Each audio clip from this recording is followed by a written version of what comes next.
Assalamu alaikum everyone. This is Hamid Said, founding CEO Shahruh Technologies Private Limited. I formally welcome you all to the second day of International Media Tech Conference, co-powered by Innova TV.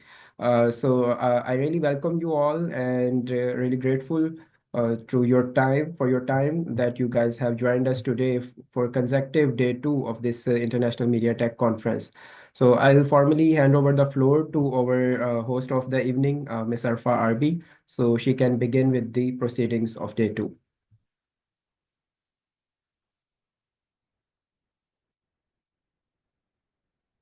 Bismillahirrahmanirrahim. Assalamu alaikum and good afternoon, everyone. Welcome to day two of our International Online Conference on Emerging Trends in Media Tech by Shahruh Technologies. We are thrilled to have all of you join us again for another exciting day of insight discussions. I hope you are all feeling as inspired and energized as I after yesterday's incredible session. Before diving into today's session, let's take a quick look back at day one that was filled with engaging talks and thought-provoking panels, ideas covering a range of topics from the empowering role of technology for women, the transformative power of AI in media, to deep dive into social media's global impact and the need for high-speed internet. Each session offered valuable insights and sparked meaningful conversations about the future of media tech. Today, we are building on the momentum with another exciting lineup of speakers, panels, and presentations. So let's dive into day two with the same enthusiasm and curiosity that has made this conference such a success so far. Once again, thank you to all of you for being here. Without further ado, let's begin today's program with the recitation of the Holy Quran.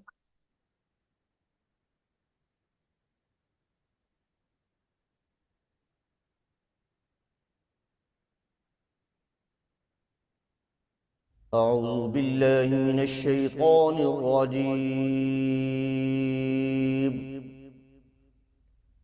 بسم الله الرحمن الرحيم.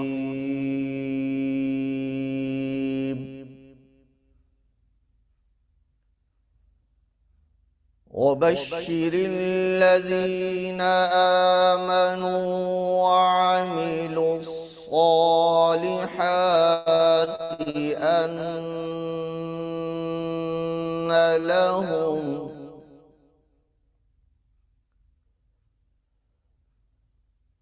وبشر الذين آمنوا وعملوا الصالحات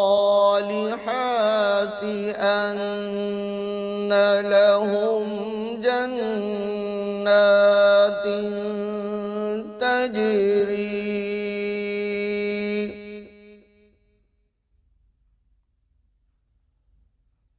أن لهم جنات تجري من تحتها الأنهار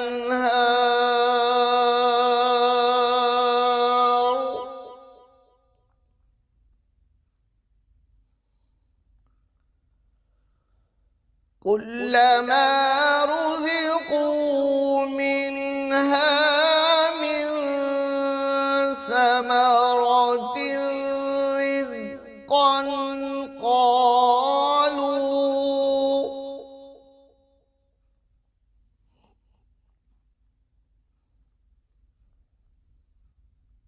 من ثمرة رزقا قالوا هذا الذي رزقنا من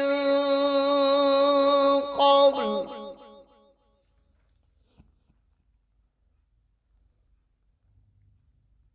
قالوا هذا الذي رزقنا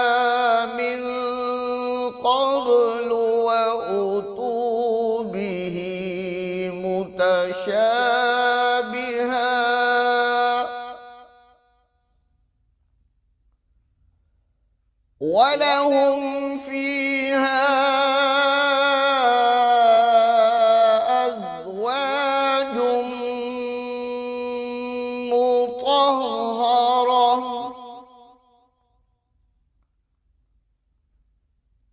ولهم فيها أزواج مطهرة وهم فيها خالدون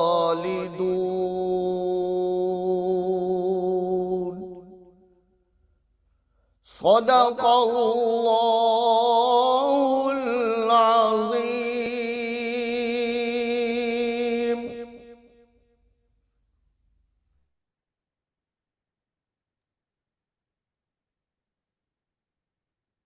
Jazakallah.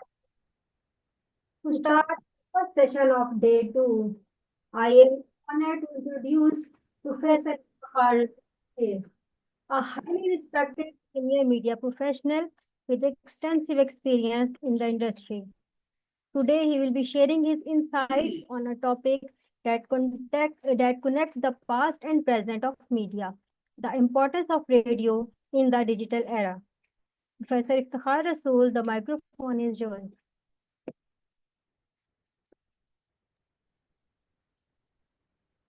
Thank you very much, Arjun. And good afternoon for everyone. Today is the second day, as you know, the International Online Media Conference regarding the importance of radio in the digital era. From the very first of thing, if you start talking about radio, you'll have to divide the topic into two different sections. One is the emergence of radio during 1875 and the digital era. Now the world is getting experience from this very important platform. But even then, the radio has its own impact on the life of the common man everywhere in the globe. As per research, more than 90% of the households have radio in their access, either at their homes or in their cars. I'm not talking about the mobile. I'm talking before the emergence of the invent of the mobile of such kind of this. The world got a new experience in 1875 when a scientist of Alexander Graham gave the message to the world, and that was the first message that was the sound of a spring, and it across the barriers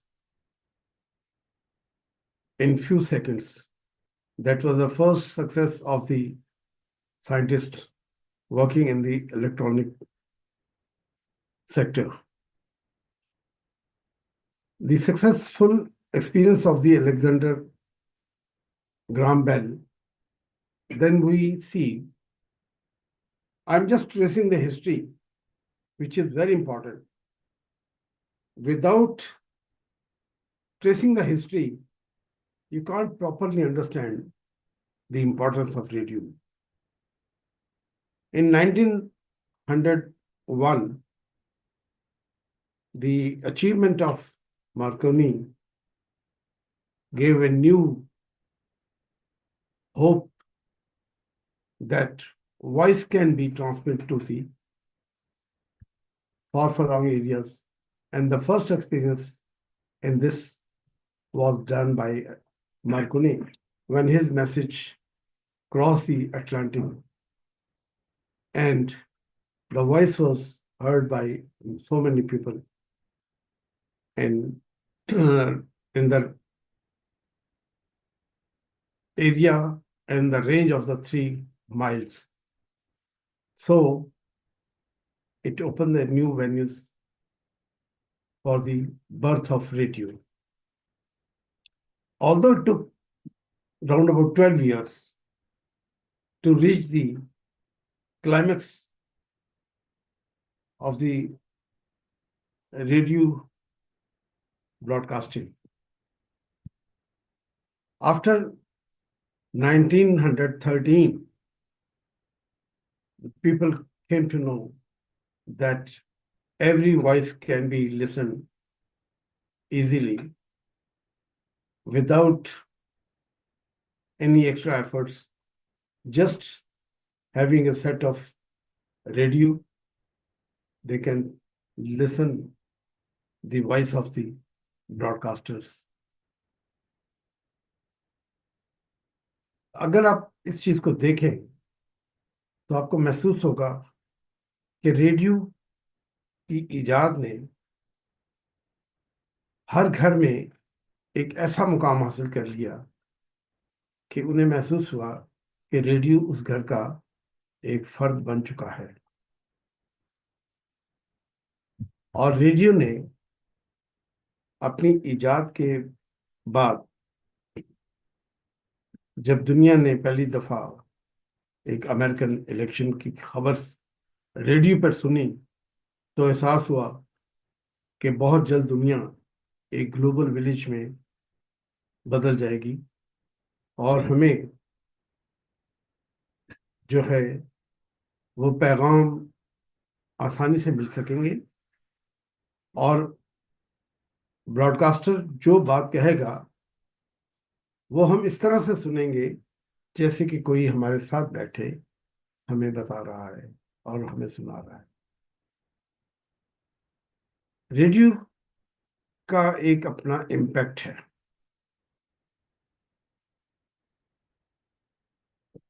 गुजरते वक्तों के साथ radio की तरक्की की शक्ल जो है वो टेलीविजन की सूरत में जब सामने आई, जब आवाज और तस्वीर दोनों साथ साथ हमारे घरों तक पहुंचे। लेकिन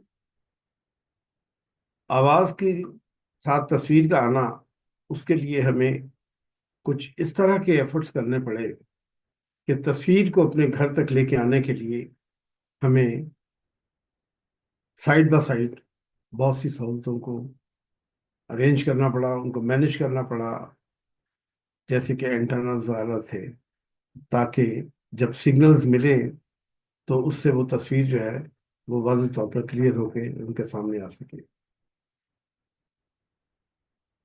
इसके बाद जिंदगी रवां दवां रही और बात आगे से आगे निकलनी शुरू हुई तो टेलीविजन की तस्वीर और आवाज ने एक नया मोड़ इख्तियार कर लिया और वो था जिसे आज हम डिजिटल ईरा कहते हैं। डिजिटल ईरा, इसे आप इंफॉर्मेशन एज कह सकते हैं। ये भी एक बहुत तेज रफ्तार इंफॉर्मेशन टेक्नोलॉजी जो हर लिहाज से उसके रिसीवर के पास पहुंची, लेकिन वो इम्पैक्ट जो रेडियो का है, वो सिग्नल्स जो है वो इसके लिए उतने इम्पोर्टेंट नहीं हो सकते जितने के रेडियो के लिए थे। रेडियो सिग्नल्स समुद्रों में, बहरी जहाज़ों में है और वहां से उसकी जो है ब्रॉडकास्ट वो बहुत इजी थी, मैसेज क्रॉस दी अटलांटिक जाते रहे। और इसके लिए जो एक दरमियान में एक इजाद हुई थी वो डॉट एंड डैश, जिसने एक मैसेज वर्बली भी और रिटन पोजीशन में भी देना शुरू किया। मेरी मुराद है कि वो सारे रास्ते जो डिजिटल मीडिया की तरफ लेके चले हैं, उनके पीछे एक लंबी कहानी है जो 1875 से शुरू होती है, एंड फ्रॉम 1875 ऑनवर्ड्स दुनिया ने देखा कि किस तरीके से एक ग्लोबली उनके अंदर चेंज आ रहा है। First world war, the radio was there, radio signals was working over there. The message of the army, they were spreading their signals codes of the various armies through that dot and dash. And after the Second World War also, it was won by radio signals that leave a very deep impact on the general masses, those who were sitting at their homes, away from the war zones, and they were just depending on the radio information. The forces are forwarding or they are coming back. So when there was no television and there was no digital. But the impact which radio creates, that gives a more power to the people to forward, to go forward in the field of electronic broadcast or electronic media. Same, the entrance of the digital era although makes very thing easy, that is the computer, the mobile phones, and the e-marketing. So business depends and rely on that digital media, that digital gadgets. So that makes easy for a business persons, businessmen. तो कारोबार की तरक्की में इस चीज ने एक बहुत अहम किरदार अदा किया है। उसके बावजूद मैं बीइंग ए रेडियो पर्सन, मैं ये बात यकीनी तौर पे कह सकता हूँ कि रेडियो की एक्सेसिबिलिटी बहुत आसान थी। डिजिटल ईरा में इंटरनेट का होना जरूरी था, और जहां इंटरनेट नहीं है वहां आपका मैसेज नहीं जाता, और जहां इंटरनेट नहीं है वहां रेडियो का मैसेज हर हाल में पहुंच जाता है। और इस तरह से रेडियो का राब्ता अपने आवाम से, अपने मासेस से, अपने लिसनर्स के साथ वो कभी नहीं खत्म होता। जबकि इस जदीद दौर में, इस डिजिटल एरा में, उसके लिए आपको इंटरनेट की बहुत जरूरत है। अगर मैं कुछ दिन पहले के वाकयात की तरफ इस मुल्क में बैठ के अगर इशारा करूं, तो वो तमाम लोग अपने आप को हैंडीकैप समझ रहे हैं और समझने लगे थे कि इंटरनेट बंद है, हमें कुछ पता नहीं कि दूसरी जानब क्या है। जबकि रेडियो के सिग्नल्स को कोई रोक नहीं सका, इंटरनेट को रोक लिया है, रेडियो का सिग्नल आपके घर के अंदर मौजूद है, आपके चलते फिरते, आपकी इवन एयर में मौजूद है, आपकी शिप में है तो सेंटर ऑफ दी ओशंस में है। तो मुराद ये है कि रेडियो की अहमियत से कोई भी दौर आ जाए उससे इनकार नहीं किया जा सकता। हर तरक्की जो है इस सोशल मीडिया के अंदर, इस डिजिटल एरा के अंदर, वो मरहून मन्नत है रेडियो की। रेडियो था, रेडियो है और रेडियो रहेगा। तरक्की किसी भी नहज पे पहुंच जाए वो खत्म नहीं होगी। रेडियो सस्ता तरीन जरिया है इंफॉर्मेशन का, to transform the information, to aware the things, लोगों की आगाही का, एंटरटेनमेंट का। सस्ता तरीन और सबसे बढ़ के ये है कि रेडियो की जो खबरें हैं वो आप इंटरनेट पर या टेलीविजन पर उतनी तवातर से, उतनी स्पीड से नहीं देख सकते, ना सुन सकते, जितनी कि जल्दी रेडियो जो है वो खबर पहुंचाता है। और यही वजह है कि दुनिया का सबसे बड़ा ब्रॉडकास्टिंग हाउस जो बीबीसी है, उसकी नशरियात इंतहाई दूर तक, थाउजेंड्स ऑफ किलोमीटर्स पर वो सुनी जाती हैं, बहुत क्लियर होती। और आज के दौर में भी दुनिया का कोई मुल्क ऐसा नहीं है जो रेडियो के बगैर अपनी इंफॉर्मेशन को किसी प्रॉपर तरीके से कहीं दूसरे एंड पे पहुंचा सकता है। तो ये ग्लोबल विलेज है। इसको क्लोज करने के लिए रेडियो की इम्पोर्टेंस और उसकी हैसियत, उसकी अहमियत, उसकी अफादियत, उससे कोई शख्स इनकार नहीं कर सकता। Thank you very much. Thank you very much, Professor Taharsul Sheikh Saab, for this these valuable insights. Sir मैं यहाँ पे आपसे एक दो सवाल भी करना चाहूँगा, क्योंकि आपका टॉपिक इस तरह का था कि जिसमें ऑलमोस्ट सब लोगों को ही इंटरेस्ट है, नौजवान नस्ल को भी इंटरेस्ट है, और वो जनरेशन जो आज की इस जेन जी के साथ शायद कनेक्ट नहीं कर पा रही उसका भी ये इंटरेस्ट है। तो सर हमने सुना कि ट्रेन और रेडियो ये दो ऐसे जराए हैं जो बहरहाल लोगों को हर हालत में बांध के रखते हैं। जैसे भी आपने मेंशन किया कि इंटरनेट बंद हो गया, बड़े सारे मसले मसाइल आए, but radio is still there.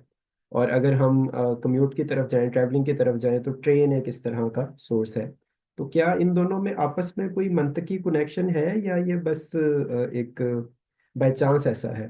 नहीं, ये जैसे मंतकी आप कह सकते हैं, एक ताल्लुक इसका है।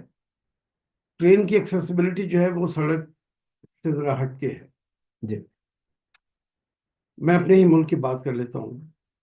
जरा सी बात होती है तो आप रुकावटें खड़ी करके ट्रैफिक को रोक देते हैं, लोगों को मजबूर करते हैं कि वो, आंधी तूफान बारिश है, लोग घरों में मुकैयद हो गए। ट्रेन एक ऐसा है सोर्स ऑफ ट्रांसपोर्टेशन कि जो अपनी लाइन के ऊपर चल रहे हैं, वहां कोई और रुकावट नहीं है, अनलेस के वो उसकी पटरी गिरा ना दी गई हो, कोई और मिसहैप ना हो चुका हो, कोई ब्रिजेस जो है जहाँ से उसने गुजरना है वहां नहीं। अदरवाइज ये है कि ट्रेन चलती रहेगी। और जैसे कहा ना कि चलती का नाम गाड़ी, तो उस गाड़ी को इसीलिए कहा गया है कि उसने अपने प्रोसेस पे चलते रहना है। यही चीज सिग्नल्स की है। रेडियो सिग्नल्स के ऊपर कोई और बैरियर जो है वो नहीं है, सवाए इसके कि वो जो नेचुरल कोई क्लैमिटी हो जाए और वो सारा का सारा सिस्टम हो। अगर आप थोड़ा सा बीच पाकिस्तान के हवाले से ही बात में पीछे लौट के जाएं, तो पाकिस्तान में जो कुछ जल्जले आए, उस दौरान अगर कोई इंफॉर्मेशन सबसे पहले पहुंची तो वो रेडियो थी। जी। जो रेडियो ने आपको इन्फॉर्म किया, रेडियो ने आपको दलदला बताया, उसकी इंडस्ट्री बताई, उसका एपिक सेंटर बताया, सारी चीजें। अगर जो उसको उस तक इंफॉर्मेशन पहुंचाने के लिए कुछ और गैजेट्स भी थे, कुछ और भी चीजें थी जो, लेकिन वो इंफॉर्मेशन को फासन करना था। एक एक आपको ऐसा एक वाक्य सुना देता हूँ कि भाषांग में एक जल्जला आया, तो रेडियो पाकिस्तान में मुख्तलिफ जुबानों की के बुलेटिन होते हैं। उसमें है बल्ती, शीना, ये वो जो शुमाली इलाका जात में बोली जाती है। मेरे इस मुल्क के लोगों को नहीं पता कि बल्ती और शीना के दरमियान इतना ही फासला है जितना कि आप अंग्रेजी और एक पंजाबी जुबान के दरमियान है। सही। बल्ती बोलने वाला शीना वालों की जुबान नहीं समझता। दोनों ट्रांसलेटर्स एक ही टेबल पर बैठे अपनी अपनी लैंग्वेज में वो कर रहे हैं। कोई ऐसा लफ्ज नहीं है, आप पंजाबी बोलते हैं तो आपको उर्दू के बहुत से लफ्ज मिलते हैं, आप बंगाली बोलते हैं तो उसमें आपको उर्दू के मिले जुले कुछ लफ्ज मिलते हैं, बहुत से इंग्लिश के लफ्ज मिलते हैं। आप अगर पाकिस्तान में बोली जाने वाली दीगर हिंद को जुबानें हैं, सराइकी बेल्ट की जो जुबानें हैं, अगर आप उनको बोलेंगे तो आपको ये मिले जुले लफ्ज मिलेंगे। लेकिन बल्ती और शीना में ऐसा नहीं है, इतना उनमें है। तो जल्जला जब आया तो पता ही चला कि वहाँ खाने पीने का सामान नहीं है। तो जब ये इंफॉर्मेशन रेडियो को दी गई कि ये आप दें कि आर्मी के हेलीकॉप्टर्स फलां इलाके में खाना गिराएंगे, तो एक शीना का शीना स्पीकिंग जो था इंचार्ज, उसने खबरें पढ़ते पढ़ते एक लाइन दी, अपने बेटे को मैसेज दिया कि अब से ठीक 5 मिनट के बाद तुम फलां मुकाम पे पहुंच जाना और सही। वहां पर एयर ड्रॉप्स होंगे राइट। खाने के। अब ये इंफॉर्मेशन जो थी उसने बड़े सेफ तरीके से अपने घर पहुंचाई कि ये कोई और नहीं सुनेगा। लेकिन रेडियो पाकिस्तान के अंदर ही एक मॉनिटरिंग सिस्टम ऐसा है कि रेडियो ही का मॉनिटरिंग से, उसे कहते हैं सेंट्रल मॉनिटरिंग यूनिट, CMU। वहां पर बैठे हुए ने कहा, वो चौंका, उसने कहा है ये खबरें सुनाते सुनाते उसने कहा कि फलां जगह ड्रॉप है। सही। तो तब मिलिट्री ने एक्सेस किया कि हमें कुछ इंटरप्शन मिली है सॉरी, कि क्या कोई इस तरह का मैसेज। तो फौरी तौर पे उस सीनियर बंदे को जो उस लैंग्वेज का एक्सपर्ट था उसको फायर किया गया। तो मुराद यह है कि उसकी इफेक्टिवनेस अपने तौर पे मौजूद थी, और उस अनाउंसर ने, उस न्यूज रीडर ने of that particular language, he use that medium to pass on the message to his family. और उसको ये पता है कि मेरी फैमिली, उस इलाके के लोग डिपेंड करते हैं रेडियो पर। और ये जो नॉर्दर्न एरियाज है वहाँ हर घर में रेडियो है, मोबाइल आने से पहले भी और आज भी रेडियो है। जी। रेडियो मोबाइल से पहले भी था, और आज हर तरह का मोबाइल आने के बाद वहाँ ये डिजिटल आपका सिस्टम नकारा है सही। आपके नॉर्दर्न एरियाज में। ठीक है जी, ये आपको मिलता है यहाँ पर ही, आप जिस खूबसूरत से इलाकों में रह रहे हैं यहाँ पर है। जब सही। आप यहाँ से क्रॉस करते हैं तो वहाँ खत्म है, वहाँ रेडियो मौजूद है। ठीक। तो ये साबित हुआ कि अगर ट्रेन स्मूथली जा रही है तो रेडियो का सिग्नल भी स्मूथली। दुनिया में सेकेंड वर्ल्ड वॉर के बाद जो कुछ भी हुआ है, अगर उसकी information exactly correctly from the war field, मैदान जंग से जो पहुंची है, वो रेडियो सिग्नल से, वो रेडियो के मैसेजेस थे। वहां कैमरा नहीं था, और जहां कैमरा नहीं था वहां कोई तस्वीर नहीं थी, और जहां तस्वीर नहीं थी वहां कोई डिजिटल एक्सपीरियंस या आर्टिफिशियल इंटेलिजेंस के साथ आप कुछ नहीं कर सकते। आज आप कर सकते हैं। ये भी देखिए कि आप उन इलाकों में ये सब कुछ कर सकते हैं जो इलाके इस चीजों को के पास जिनकी एक्सेसिबिलिटी है, और जहां ये नहीं है वो तो आज भी डार्क इरा में है।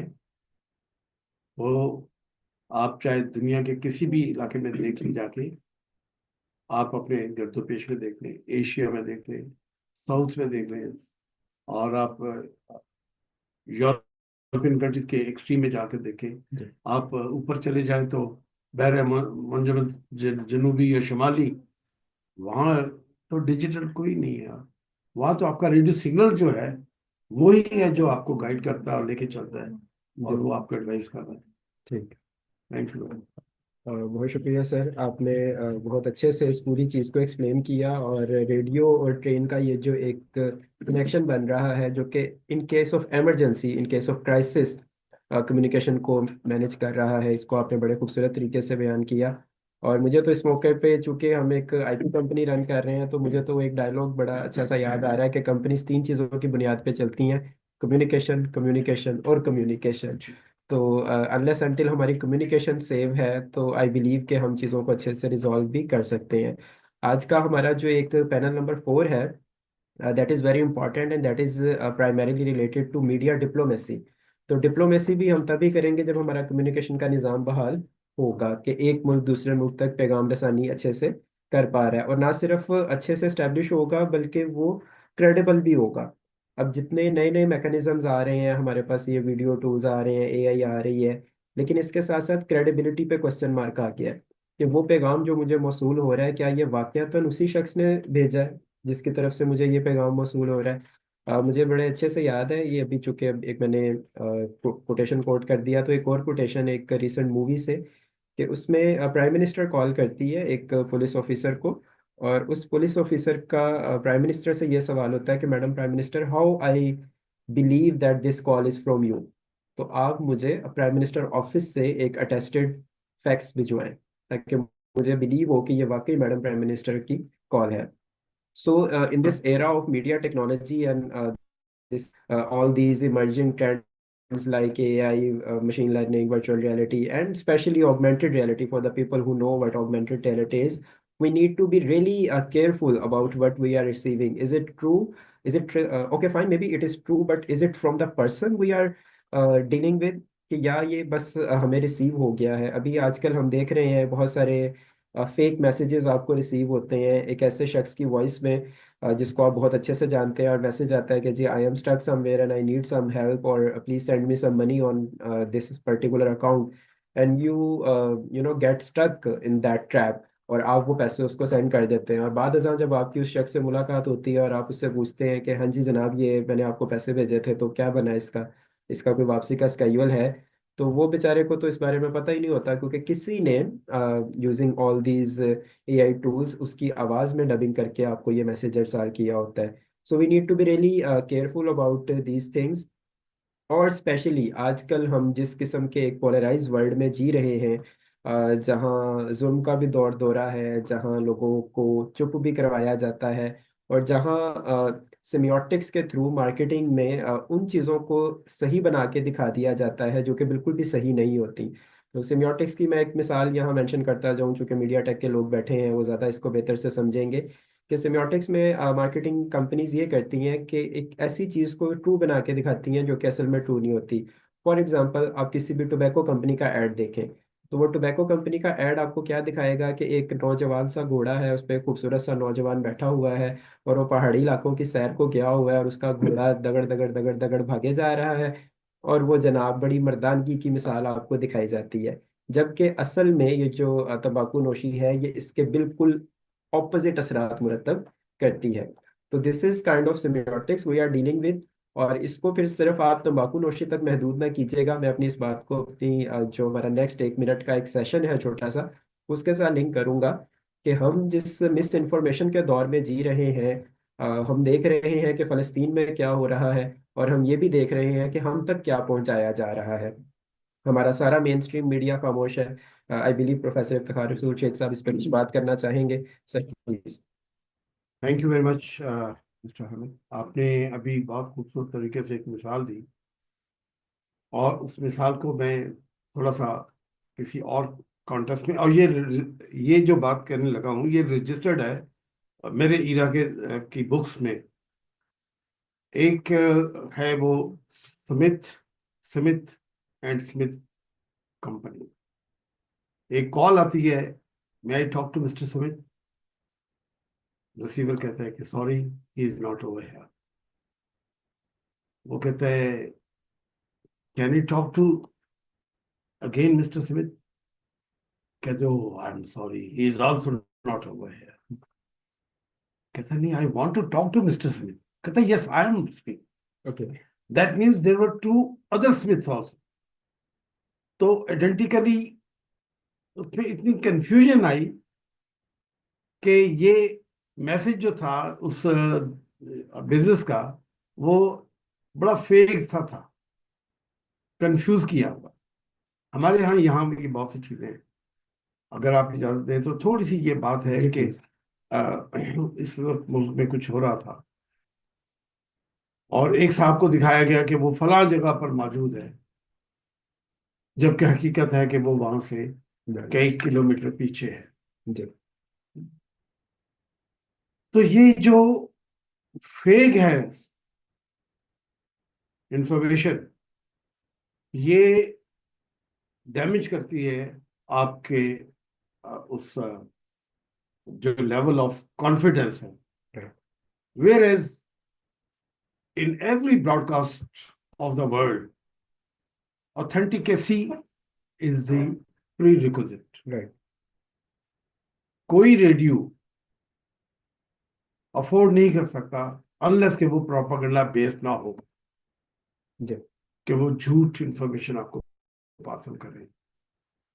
अगर प्रोपागेंडा बेस्ड है तो मैं आपको एक मिसाल देता हूँ। 1965 वॉर, 17 डेज ऑफ सितंबर, जब ऑल इंडिया रेडियो कह रहा है जी कि हमारी सेना जो है वो लाहौर के जिमखाना क्लब, जिमखाना क्लब किधर है? लाहौर। बाग जना में, जी गवर्नर हाउस के अपोजिट, माल रोड के ऊपर। जी एक खबर है कि हमारे जो है वो चुंडा क्रॉस करके सियालकोट शहर के अंदर और किला के पास है। सियालकोट शहर का एक सेंटर बिजनेस, सियालकोट का किला है। इतनी भी नहीं मिलती है, तो वो छोड़ दिया करते इंफॉर्मेशन जो थे थी पहले। वो फेक थी, जो जी फैलाई जा रही थी। अब उसकी उसकी ऑथेंटिकेसी के यार ऊपर बहुत यकीन करना बहुत मुश्किल था। इसी तरह से बीबीसी की कुछ इंफॉर्मेशन होती है। यार तो बाद में जानते हैं निकले हुए ये रियलाइज हुआ और ही कि चाहे वो बीबीसी हो, चाहे वो लेकिन अभी ये पाकिस्तान अकाउंट डिपार्टमेंट रेडियो तक हो, आई। और चाहे दुनिया का कोई भी रेडियो, अगर वो गलत खबर देता है तो पैनिक तो थोड़ी सी देर के लिए फैल जाएगा। जी और आज उसी चीज को इस डिजिटल दौर में, जिस इरा की आप बात कर रहे हैं, वो एक फेक तस्वीरें दिखा के, सारा में दिखा के कि फलां साहब वहां है, ये है, और उस वक्त वहां पर बारिश हो रही है, जबकि उस इलाके में बारिश का दूर दूर तक कोई वो नहीं था। और कैमरे ने बारिश भी दिखाई है, सारा भी दिखाया है। ठीक है। तो जब इस तरह की इंफॉर्मेशन आप देंगे, चाहे वो रेडियो सिग्नल्स यूज करके आप दें, चाहे आप टेक्स्ट मैसेजेस के साथ दें, चाहे आप ये जो आपकी टेक्नोलॉजी है डिजिटल की, जी इससे करें, तो लिसनर का एतमाद बहाल करने के लिए आपको फैक्ट्स पे बेस करते हुए बात करनी होगी। और लफ्जों का चुनाव बहुत अहम है, और कोई लफ्ज जो है वो जू मैनी नहीं हो, डबल मीनिंग के साथ नहीं हो, और क्लैरिटी हो। तो इन चीज़ों को देखना बहुत ज़रूरी है, और उसके बगैर आप किसी बात को वो मान नहीं सकेंगे, कह नहीं सकेंगे। तो मैं यही कहूँगा कि आज के इस डिजिटल प्लेटफॉर्म से भी जो भी आपकी इंफॉर्मेशन है, हम इसे इंफॉर्मेशन एज कह रहे हैं, राइट सर। तो इट मीन्स की इंफॉर्मेशन एज अगर है, तो मेरे पास जो इत्तला आए, जो खबर आए, जो इंफॉर्मेशन आए, वो क्रिस्टल क्लियर और सच पे मबनी हो, तो मुझे उसका नुकसान ना हो कोई।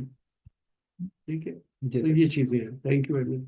बहुत शुक्रिया प्रोफेसर इफ्तिखार रसूल शेख साहब, वंस अगेन इस चीज़ को बहुत अच्छे से एक्सप्लेन करने के लिए। और हमारे साथ और काफ़ी सारे लोगों ने अभी हमें ज्वाइन किया है। और इसमें हमारे पास प्रोफेसर रफरफ साहब भी मौजूद हैं, जो कि एक सीनियर ना सिर्फ स्पीकर हैं बल्कि सीनियर मीडिया पर्सन भी हैं। बहुत वोकल हैं अबाउट द थिंग्स जिनके बारे में बात की जानी चाहिए है और जिनके बारे में बात की जाती भी है। और हम बिला ताखीर अब दावत खिताब देना चाहेंगे प्रोफेसर रफरफ साहब को, कि वो तशरीफ़ लाएं और अपने ख़यालात का इजहार हमारी ऑडियंस से करें। मैं थोड़ा सा तारुफ करवाना चाहूँगा प्रोफेसर रफरफ का, कि प्रोफेसर साहब माशाल्लाह से बहुत अच्छे सारे प्लेटफॉर्म्स पे बहुत अच्छा काम कर रहे हैं। तो I will hand over it to media manager miss Arfa Arbi, कि वो फॉर्मली प्रोफेसर रफरफ को इनवाइट करें ताकि वो अपनी टॉक का आगाज़ करें।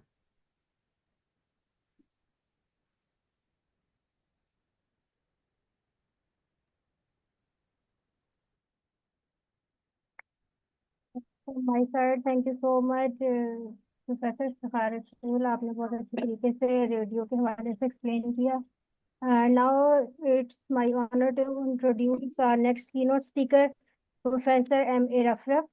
Professor Rafraf is the CEO of Rafraf Associates and the General Manager of Development at Adamji Insurance. With extensive experience and expertise in leadership development and mentorship, he brings a wealth of knowledge to today's discussion. His topic is employability skills for media people, addresses the essential skills media professionals need to excel in today's competitive and evolving industry. Professor M.A. Rafraf, the virtual floor is yours.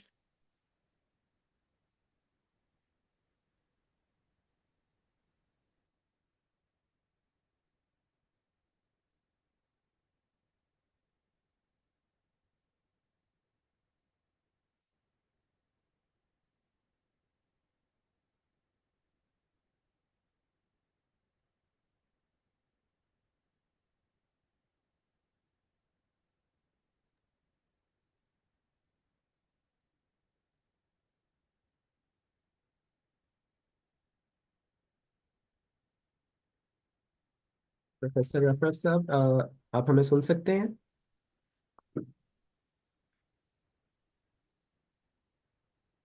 Kindly unmute your mic.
अस्सलाम वालेकुम।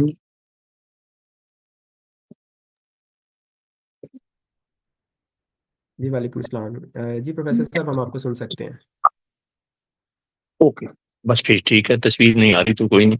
जी इस वक्त अ, मैंने आज कुछ थोड़ी सी बात जो है ना जी, वो प्रोफेशनल एथिक्स हमें सोशियोलॉजी, साइकोलॉजी और मगरिब क्या देता है, और इस्लाम ने मीडिया पर्सन्स के लिए भी कुछ बेसिक प्रिंसिपल्स और एथिक्स दिए हैं। दोनों का फर्क देखिएगा। उससे पहले ये समझिए कि वो कितने इंपॉर्टेंट होते हैं। चाइना वॉल जो है वो जब बनाई गई तो ये सबको पता है, बेस्ट सोर्सेज और रिसोर्सेज जो हैं वो उसमें इस्तेमाल हुए। जब वो बन गई तो उस पे the best human resource was engage, it was highly trained and deployed there. फिर क्या होता है, यहाँ तक लोगों को पता है। लेकिन वो दीवार 3 दफा ब्रीच हुई है, ये बड़े कम लोगों को पता है। ना किसी ने तोड़ी है, ना कूदी है, ना जंग हुई है। तो क्या हुआ, वो जो गार्ड्स थे उन्होंने पैसे लेके दरवाजे खोल दिया। तो जितनी मर्जी हम किसी भी फील्ड में, इस वक्त सिर्फ मैं मीडिया तक रहूंगा, आपके पास द बेस्ट नॉलेज हो, सोर्सेज रिसोर्सेज हो, अगर वैल्यूज और प्रोफेशनल एथिक्स नहीं होंगे तो आप एक अच्छे, कामयाब और सस्टेन करने वाले मीडिया पर्सन नहीं बन सकते। तो अब मगरिब जो है वो ये कहता है कि सबसे पहली चीज जो है वो आप एक मीडिया पर्सन के लिए ट्रांसपेरेंसी होती है और उसका डिस्क्लोजर है। ये सबसे पहली बात वो कहते हैं। दूसरा ये है कि वो जो कंटेंट है दैट मस्ट बी स्पॉन्सर्ड, और ऐसा हो कि जिसकी तस्दीक हो सके। फिर वो प्राइवेसी उसमें मौजूद हो, और प्राइवेसी के बाद दूसरी चीज जो मांगी और बताई जाती है वो होती है कि उसमें इंटेग्रिटी और इंफॉर्मेशन की एक्यूरेसी बहुत ज्यादा जरूरी है। येलो जर्नलिज्म जो है वो बदकिस्मती से कुछ अरसे से बहुत तेजी से दुनिया में आया है, और सोशल मीडिया ने तो उसको बिल्कुल ही एक नया रंग दे दिया। एक अच्छा मीडिया पर्सन जो है वो कभी भी येलो जर्नलिज्म की सीढ़ियों पे चढ़कर कामयाबी तक, हकीकी कामयाबी तक नहीं पहुंचता। देखें, बहुत पैसा, बहुत शोहरत, आज इसको कामयाबी का मैार समझा जाने लगा है। लेकिन अगर आप कोई 50 साल पिछले सहाफ़ी, और ख़ास तौर पे बिफोर पार्टीशन के सहाफ़ी मौलाना ज़फ़र अली ख़ान, क्योंकि उस वक़्त प्रिंट मीडिया ही था, इलेक्ट्रॉनिक मीडिया तो भी on the way of progress था, तो वो किस कदर ज़्यादा और बेहतरीन चीज़ें किया करता था। फिर उसके बाद अकाउंटेबिलिटी, अकाउंटेबिलिटी में ये बहुत ज्यादा अहम चीज होती है। रिस्पॉन्सिबिलिटी लिए बगैर अकाउंटेबिलिटी का कोई कॉन्सेप्ट नहीं है, और उसको अनबायस होना और उसमें फेयरनेस होना, अगर ये उसमें मीडिया पर्सन में नहीं है तो आप ये समझें कि वो कुछ भी हो सकता है। एक proper professional successful media person उसको नहीं कहा जा सकता। और फिर उसके बाद उसकी जो एक्सेसिबिलिटी है सोसाइटी की मुख्तलिफ सेगमेंट्स तक होनी चाहिए, लेकिन बिलखसूस जिस फील्ड में वो काम करता है वो बहुत ज्यादा जरूरी है। ये जो है, मैंने जो थोड़ा बहुत जर्नलिज्म पढ़ा है और उसको समझा है, ये मैंने उस पर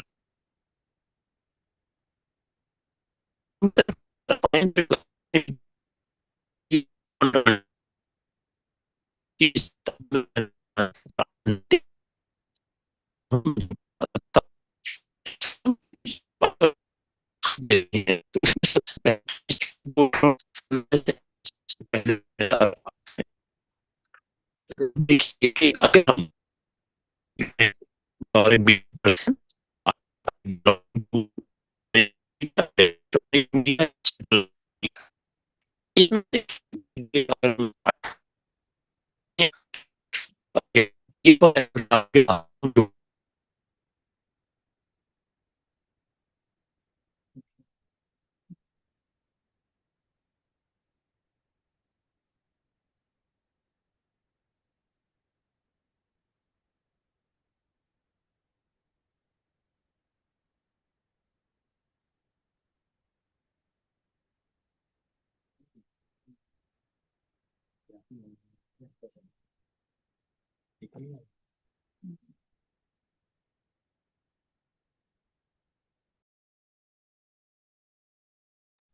Uh, Professor Rafif Sab, I think you lost your internet connection. Can you hear us?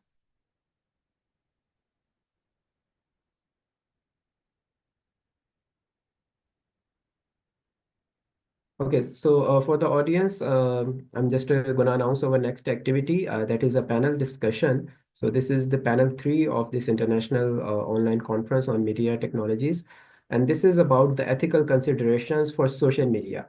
So this is a very hot topic, and I guess the topic of the moment, because with this so much boom in the use of social media, we are seeing it everywhere.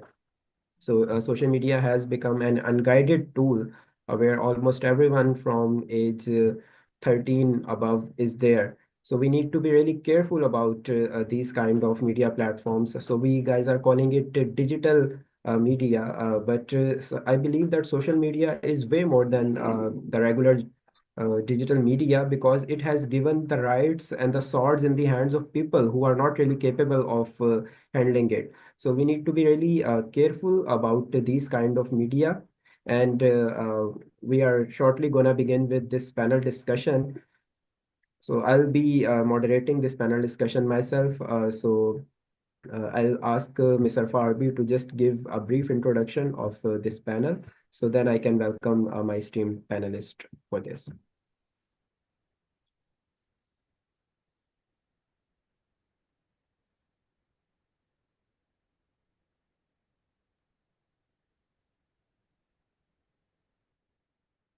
Thank you so much, Professor. Now we move on to our next session, panel 3, ethical consideration for social media in today's digital world, where social media plays a central role shaping opinions and spreading information. Addressing ethical concerns has never been more important. Moderating this important discussion, Mr. Hamid Said. Mr. Hamid, microphone is yours. Okay, thank you, Ms. Arbi, and I'll be inviting my esteemed guest for this panel. So first is Dr. Nur Zaman Rafiq, who is Director, PIL, Pakistan Institute of Living and Learning. So we are being joined by Dr. Nur Zaman Rafiq here in Shahruh Media Office. So we are really thankful to you for joining us today in this panel. We also have Mr. Irfan Shafiq from Kuwait, who is correspondent at Bull News and Urdu Point in Kuwait. We have Ms. Sabah Tanveer with us. She is a lecturer in media studies and English. We are also joined by Mr. Adnan Alam, a columnist and social activities researcher and educational expert. We have Mr. Asim Farooq, Bureau Chief Lahore for Riyasat.pk. We have Dr. Raza Zadi, research consultant and a visiting faculty member at various institutes. We have two Imran Yusuf. So Mr. Imran Yusuf, who is a motivational speaker, life coach, and anchor person. And then we have Mr. Imran Yusuf, who is an anchor person at Dunia News. So I welcome you both on this panel. And lastly, we have Mr. Umar J. Qureshi, CEO, Folklore Magazine. So I can see Ms. Sabah Tanveer with us. I can see Mr. Imran Yusuf with us. I can see Asim Farooq Saab with us. Uh, so yeah, so I'll start with you guys. So my first question to you guys will be that what age do you guys think is a optimal age for the use of social media? We can see that all the social media platform, either it's Meta or it's X or it's like any new upcoming platform like TikTok.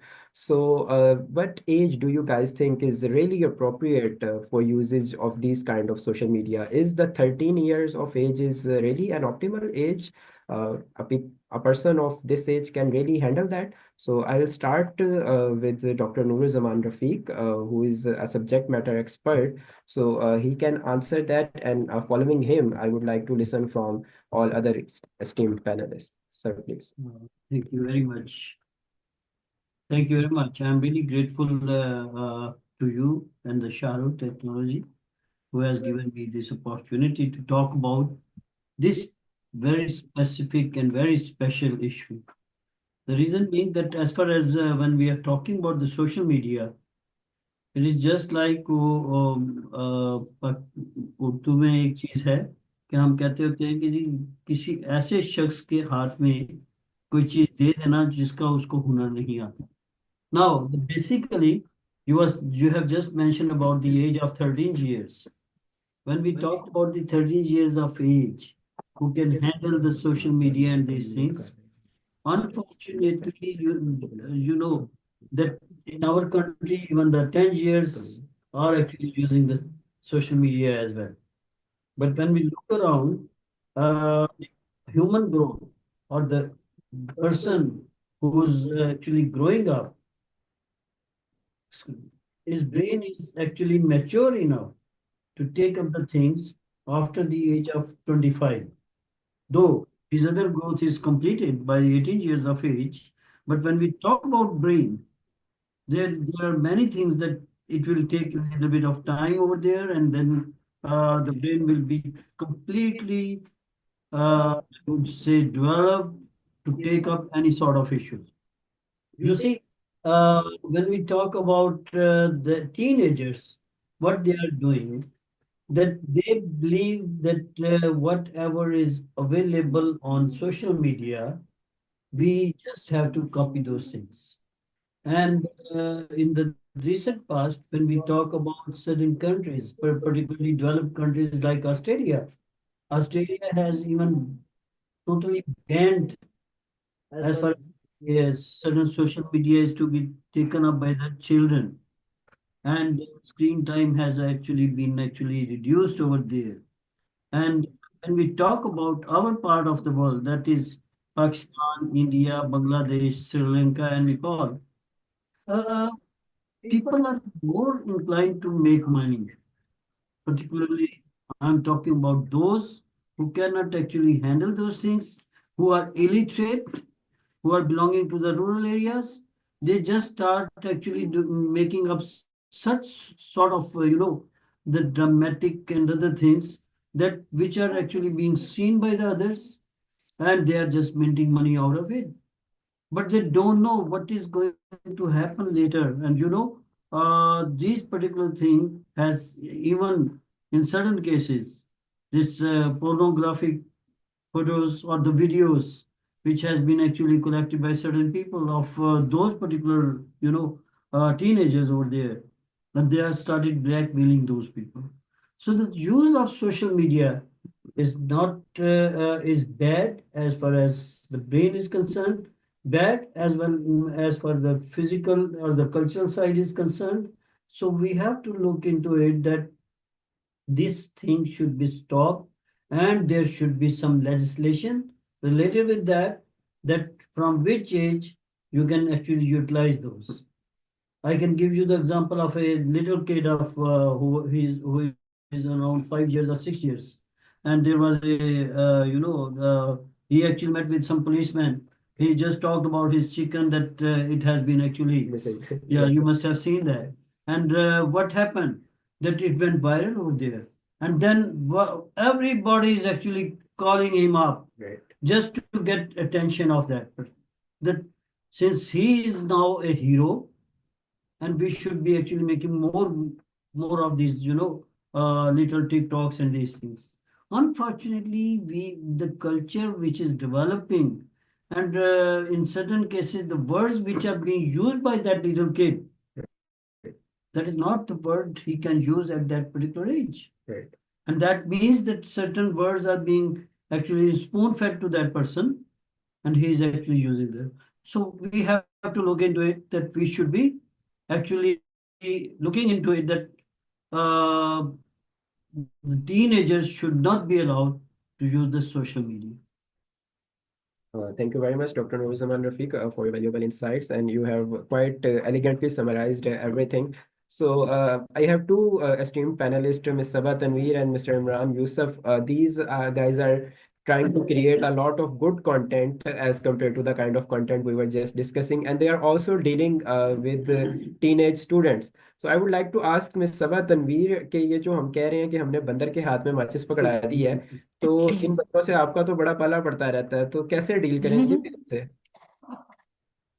जी बिल्कुल, very good question और pertinent question आपने मुझसे पूछा है। देखिए, बंदर के हाथ में आप तलवार दे दें या माचिस दे दें, व्हाटसोएवर, मसला ये है कि आपने बोला ना 13 साल के बच्चे का अकाउंट है। जी अकाउंट तो भाई अभी जो न्यू बॉर्न बेबी है उसका भी बनाया हुआ है। मैं मदर हूं तो मैंने अपने बेबी मेरा पैदा हुआ है, मैंने फौरन अकाउंट बना दिया और मैं ठीक कंटेंट जो है शेयर कर रही हूँ।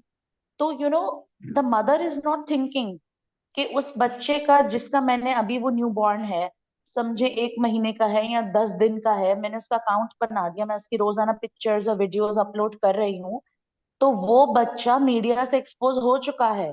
ठीक है। राइट एंड दीज आर आपके पास डॉक्यूमेंट्रीज हैं, आप जापान की, चाइना की देखें कि बच्चों में सीरियस जो है वो डिप्रेशन आया है इसकी वजह से, जो बच्चे एक्टर्स थे या मॉडल्स थे। क्योंकि ये आपको पता होगा कि रोजाना इंडिया, पाकिस्तान और सारे पूरे ऑल अराउंड द वर्ल्ड कितने लोग मॉडलिंग इंडस्ट्री में आते हैं और कितने लोग रिजेक्ट हो जाते हैं और उनका कभी कोई नाम भी नहीं होता। तो as, yes, it is the first thing जो हमें देखनी चाहिए। यस, आई बिलीव कि हमारे बच्चे अब देखें सोशल मीडिया के बगैर नहीं रह सकते, दैट इज अ रियलिटी। ठीक है, बट एक एज और एंड हम गवर्नमेंट को बोले आप बैन लगा दें एंड आप बच्चों को बोले 18 साल से पहले या 20 साल से पहले आपका फेसबुक अकाउंट नहीं होगा, सोशल मीडिया अकाउंट नहीं होगा, that is number one not possible. Number two जो है वो हमें जो है ना, मेरी हमेशा से यही सोच रही है कि मैं आपको क्यों मना करूं कि आप जो है वो स्मोकिंग ना करें। ठीक है, इंस्टेड मैं आपको एजुकेट करूं कि आप स्मोकिंग करेंगे तो क्या होगा। या फिर फॉर एग्जाम्पल अब देखें, मैं अपना जो है बुरा हाल स्मोकिंग से भी कर सकती हूँ और ज्यादा खाकर भी कर सकती हूँ। आप जो है वो ज्यादा पानी पी लें, आपको इंटॉक्सिकेशन हो जाएगा। ठीक है, तो excess of everything is bad. तो हमें बच्चों को ये सिखाना है कि आपने कैसे इसको यूज करना है, and that is what I do in my classroom as well. जब मैं मीडिया या इंग्लिश भी पढ़ाती हूँ तो मैं उन्हें यही समझाती हूँ कि आपने एक चीज को यूज कैसे करना है। मैं एक एग्जांपल बहुत बेसिक एग्जांपल देती हूँ कि आप एक छुरी के बगैर अपना खाना नहीं बना सकते। ठीक है, but I can take the same knife and I can hurt or kill you as well. ठीक है, तो अब हम बोलें कि हम छुरी को दुनिया से बैन कर दें, इज इट पॉसिबल? मैं एक माचिस से घर भी जला सकती हूँ, जंगल भी जला सकती हूँ और खाना भी पका सकती हूँ। So that depends on me, how do I use it. तो मैं उन बच्चों को today I am sitting here only because of the social media and the media, you contacted me over the media. ठीक है, व्हाट्सएप आपने एक जो है वो सोशल साइट है, वहां पर आपने मुझसे कांटेक्ट किया and I am here today. And honestly I have got so many opportunities through social media only. ठीक है, तो बहुत बेहतरीन टूल है, हमें ग्लोबल सिटीजन बनाया है इसी टूल ने, सोशल मीडिया ने। इंस्टाग्राम, व्हाट्सएप, आप ट्विटर, इंस्टाग्राम, जो भी आप उसका साइट का नाम लें, the uses is very important. मैं तो बच्चों को कंटेंट बताती हूँ क्योंकि मेरे बच्चे एडल्ट्स होते हैं, यूनिवर्सिटी स्टूडेंट्स, अंडर ग्रेजुएट के। तो मैं उन्हें कंटेंट बताती हूँ कि भाई आप ये डॉक्यूमेंट्री आई है, आप ये देखिए। और वो सोशल मीडिया के ऊपर रेडिली अवेलेबल है, नेटफ्लिक्स के ऊपर, मैं उनके नाम भी ले सकती हूँ जब लेटर ऑन आप मुझसे पूछेंगे। तो प्लीज ऐसी चीजें से बच्चों को बावर करवाएं, उनको उनको इसका एक्सपोजर दें ताकि उन्हें पता हो क्या सही है क्या गलत है। ठीक है, I can go on for ever, मगर आप प्लीज दूसरों को भी चांस दीजिएगा क्योंकि मुझे तो आदत है लेक्चर जी देने बहुत की। शुक्रिया। तो आई गो ऑन फॉर बहुत एवर। शुक्रिया मिस सदर। यस, सो आपका तो इंट्रो में भी मैंने बताया कि आप लेक्चरर हैं, and just on a fun side of it, just on a lighter note, we were discussing the post day one analytics के, हमने किस तरह के लोगों ने हमें ज्वाइन किया, कितने लोगों ने ये हमारी कॉन्फ्रेंस देखी। और एक बड़ा मज़े का स्टैट जो हमारे सामने आया वो ये आया कि जितने लोग मीडिया इंडस्ट्री से या टेक इंडस्ट्री से हमारे पास आए, उन्होंने तमाम सवालों का जवाब 2 मिनट के अंदर अंदर दिया, और वो तमाम लोग जो एकेडेमिया से आए उनके जवाब की ड्यूरेशन 15 मिनट से ज्यादा थी। तो this is just on the fun side of it, because this panel is primarily flooded with media people and academia people. So media का नाम आया तो आसिम फारूक साहब का जिक्र ना हो, ये कैसे हो सकता है? आसिम साहब, आपसे हम जानना चाहेंगे कि आप माशाल्लाह खुद भी यंग हैं, यंगस्टर्स के साथ रहते हैं, और आप देख रहे हैं कि मीडिया में ये जिस तरह से चीज़ें आ रही हैं, इंफॉर्मेशन, मिस इंफॉर्मेशन, और सोशल मीडिया से अब मेन स्ट्रीम मीडिया जो है वो सोशल मीडिया से खबर एक्सट्रैक्ट कर रहा है। तो how you see it as a bureau chief? अच्छा, इसमें ना फर्स्ट ऑफ ऑल तो बहुत शुक्रिया आपका इनवाइट करने का, और बड़े एस्टीम्ड लोग पैनल में मौजूद हैं। बीइंग अ स्टूडेंट तो मैं इन सबसे सीखने ही यहाँ पे ज्यादा हूँ। सर, इसमें जो आपका क्वेश्चन है ना, उसको हम थोड़ा सा इस तरह लेते हैं कि मैं मेन स्ट्रीम मीडिया और सोशल मीडिया, एक वक्त था कि शायद अखबार भी उस तरह हमें खबर देता था, वो लेटेस्ट था, बट वक्त के साथ वो इवॉल्व हुआ। टीवी में आपको अच्छा लगे या ना लगे, आपको वक्त के साथ इवॉल्व होना पड़ता है, वरना आप मिट जाते हैं, बेस्ट ही बचता है। अब जहां तक न्यूज की या मिस इन्फॉर्मेशन की बात है, वो हमारे एथिक्स में एक बड़ी इंपॉर्टेंट बात इस तरह से हो गई कि हमारा जो मेन स्ट्रीम मीडिया, अगर हम पाकिस्तानी परस्पेक्टिव में बात करें, तो हमारा जो एक सोशल इश्यूज है ना, हम ये छोड़ दें कि हम किसी पार्टी की बात कर रहे हैं या पॉलिटिक्स पे हम दे रहे हैं।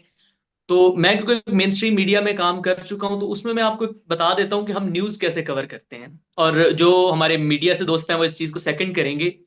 अगर मैं लाहौर में हूं या इवन आप इस्लामाबाद लगा लें, तो मेरे पास जो न्यूज आई है ना, वो फर्स्ट मेरे पास प्राइम मिनिस्टर साहब आ जाएंगे, देन प्रेसिडेंट आ जाएंगे, देन द पार्लियामेंटेरियंस, देन अच्छा, अब ये जो सारी रो है ना, इसमें आपको सोशल इश्यूज कहीं नजर नहीं आएंगे, या वो जो एक आम आदमी की बात है ना, वो पहुंचाने के लिए शायद मेन स्ट्रीम मीडिया के पास वो टाइम नहीं है, वो टाइम फ्रेम नहीं है। वो सोशल इश्यूज एंड पे आएंगे। अगर हमारे पास कोई खबर नहीं है ना, तो चलें फिर मैं कहूंगा जी ये सोशल इश्यूज भी चला दें, वरना वो शायद इस कदर नहीं हम चला सक रहे होते, और इसमें मैं किसी का नहीं, हमारे पास वो टाइम फ्रेम ही नहीं होता। तो इसमें फिर जो था ना, एक स्पेस खाली थी, और देन इवेंटुअली इस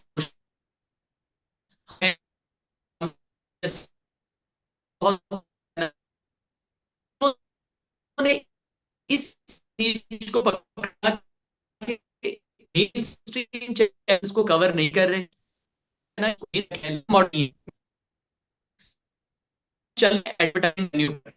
अब ये जो हम कहा हैं या हमारा आएगी, तो हम चीज कवर कर रहे होंगे कि जिसपे हमें टीआरपी मिले।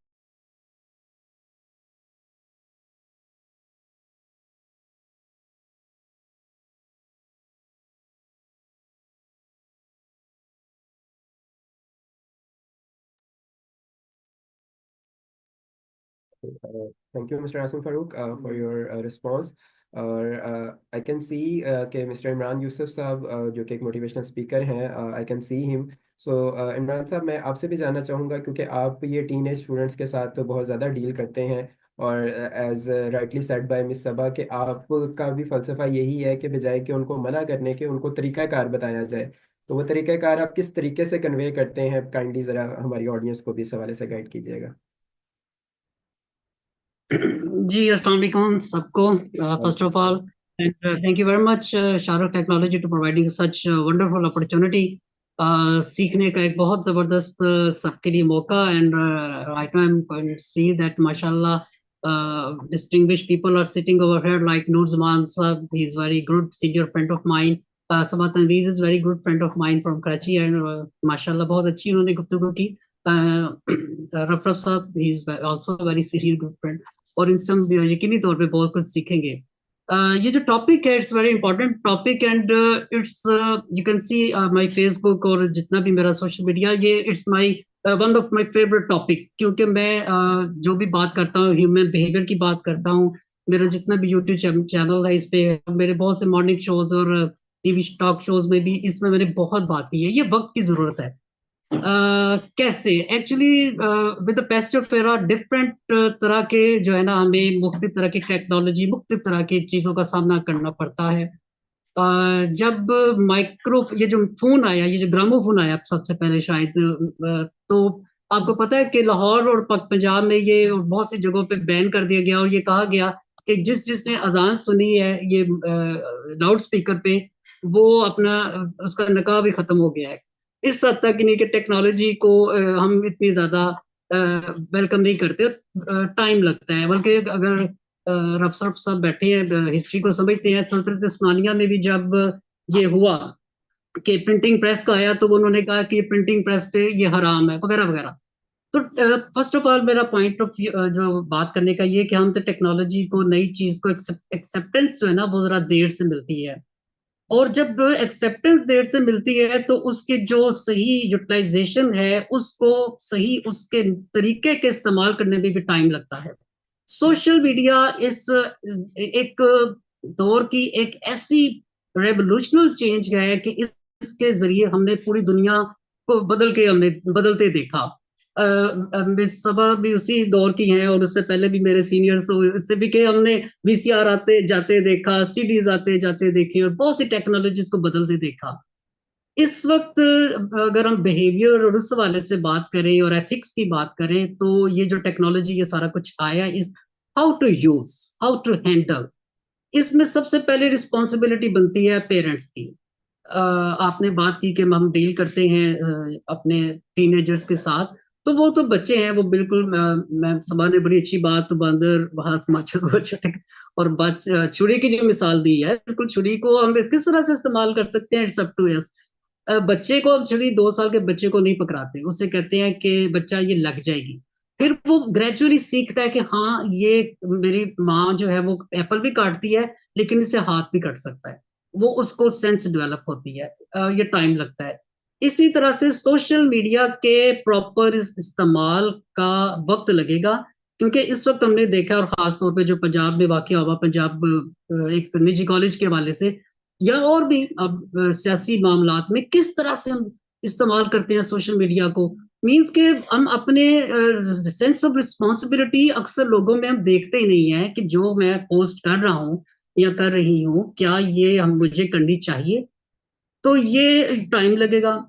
हमें करना क्या है, करना ये है, Shahrukh, technology what you are doing right now, this is the better वे।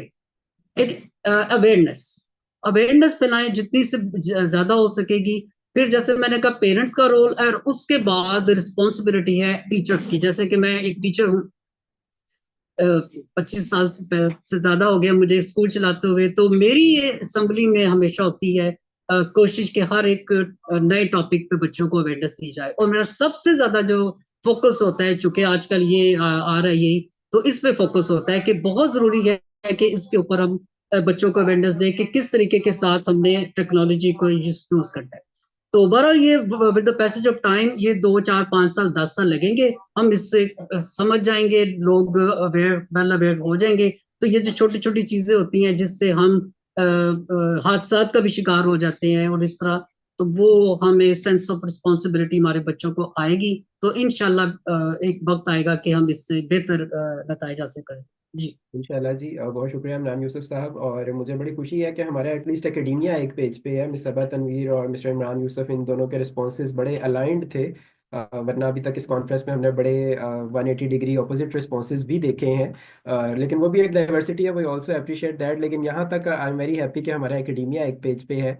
और मीडिया साइड से हम आसिम फारूक साहब की राय ले चुके हैं। हमारे पास दुनिया न्यूज़ से इमरान यूसुफ साहब मौजूद हैं।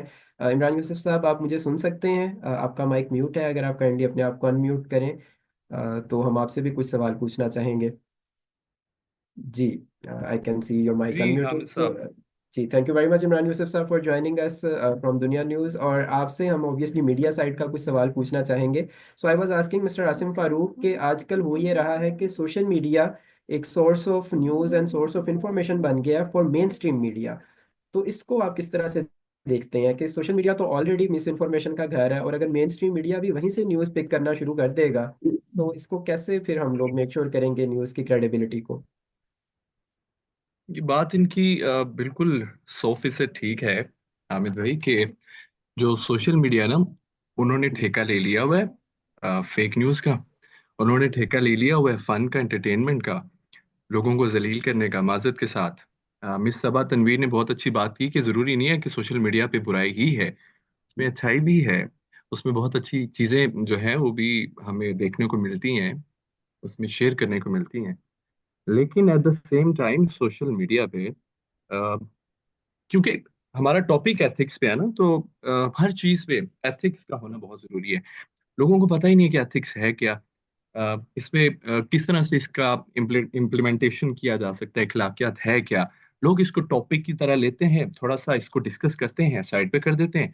ये एक्चुअली टॉपिक नहीं है, ये उसूल है, मेरे आपके हमारी जिंदगी के उसूल हैं। इसको किस तरह इम्प्लीमेंट करना है, ये हमारे टीचर्स, प्रोफेसर, इन सबकी जिम्मेदारी है। तो इमरान यूसुफ साहब मोटिवेशनल स्पीकर, इन्होंने बहुत अच्छी ये बात की कि जो हमारा मेन स्ट्रीम मीडिया है, मी एज एंकर, मैं भी ये चीज़ देखता हूँ कि सबसे पहले हम देखते हैं कि हमारे वज़रा क्या कर रहे हैं, हमारे प्रेसिडेंट, पीएम, ये सारे लोग क्या कर रहे हैं, आईएसपीआर क्या कर रही है। तो उसी में 1 घंटे का तो बुलेटिन है, क्या क्या चलाएंगे उसमें। तो सारी चीजें तो उन लोगों के लिए कवर होगी। हमारी जो खुदा न खासा धमाके, किलिंग और इस तरह की चीजें उसमें कवर हो रही हैं। तो सोशल मीडिया ही पे ही एक ऐसा प्लेटफॉर्म है जहां पे लोगों ने इजहार करना है, जहां लोगों ने बताना है कि मेरे साथ ये ज्यादती हो गई। तो उसके लिए बहुत जरूरी है कि अखलाकियात को देखा जाए। इस चीज को देखा जाए कि किस तरह से हमने अपना इजहार करना है। आपने देखा होगा कि जो भी कभी हम सर्च करते हैं सोशल मीडिया पे, यूट्यूब पे, इंस्टाग्राम पे, ये सारे जितने भी सोशल एप्स हैं, इन पे कोई चीज सर्च करते हैं तो रिलेटेड चीजें चीजें जो है वो आना शुरू हो जाती हैं। तो अगर ऐसा होता है तो इसका मतलब है कि आप अकेले नहीं हैं। इसका मतलब है कि लोग आपको देख रहे हैं, सुन रहे हैं, परख रहे हैं। और आपने ये देखा होगा कि कोई दूसरा मुल्क तीसरे मुल्क को ये कह रहा है कि आप लोग ऐसे हैं, आपकी जो यूथ है वो ये सर्च कर रही है, ये बुराई है। तो इसका मतलब यही है कि सोशल मीडिया पे जो जो शेयर किया जा रहा है वो सब तक उनकी रसाई मुमकिन है। तो ये एक तरह से क्राइम भी बनता है कि हम लोग तो ऐसे नहीं है ना। लोग इस तरह से जज कर रहे हैं कि जनाब आप ये चीजें कर रहे हैं, ये बुराई। लोगों को तो ऐसा लग रहा है कि मेरा पर्सनल डाटा है, इसमें हम पर्सनल चीजें शेयर कर रहे हैं, मैसेजेस हम एक दूसरे को कर रहे हैं, वीडियो शेयर कर रहे हैं, लेकिन ऐसा नहीं है। तो इस चीज का बहुत ख्याल करना पड़ेगा। खास तौर पे एथिक्स बहुत अच्छा टॉपिक था। बहुत अच्छी डिस्कशन चल रही है। प्रोफेसर्स यहाँ मौजूद हैं बड़े बड़े, मैंने बहुत लर्न किया इनसे। तो इसके अलावा अगर कोई हामिद क्वेश्चन है आपका तो मुझसे पूछें, जी बहुत या शुक्रिया फिर एथिक्स पे ही मिस्टर। बात करनी है तो मैं इसमें बोल सकता हूँ। खास तौर जी पे जी अभी जो हमने इसके जी हम इसको जी। थोड़ा रोटेट करते रहेंगे, questions one by one panelist के पास आते रहेंगे, और इंशाल्लाह अभी आपसे एक और भी सवाल होगा मेरा, but hmm.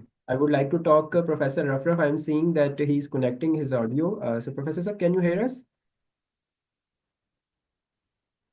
Okay, I think he can't hear us.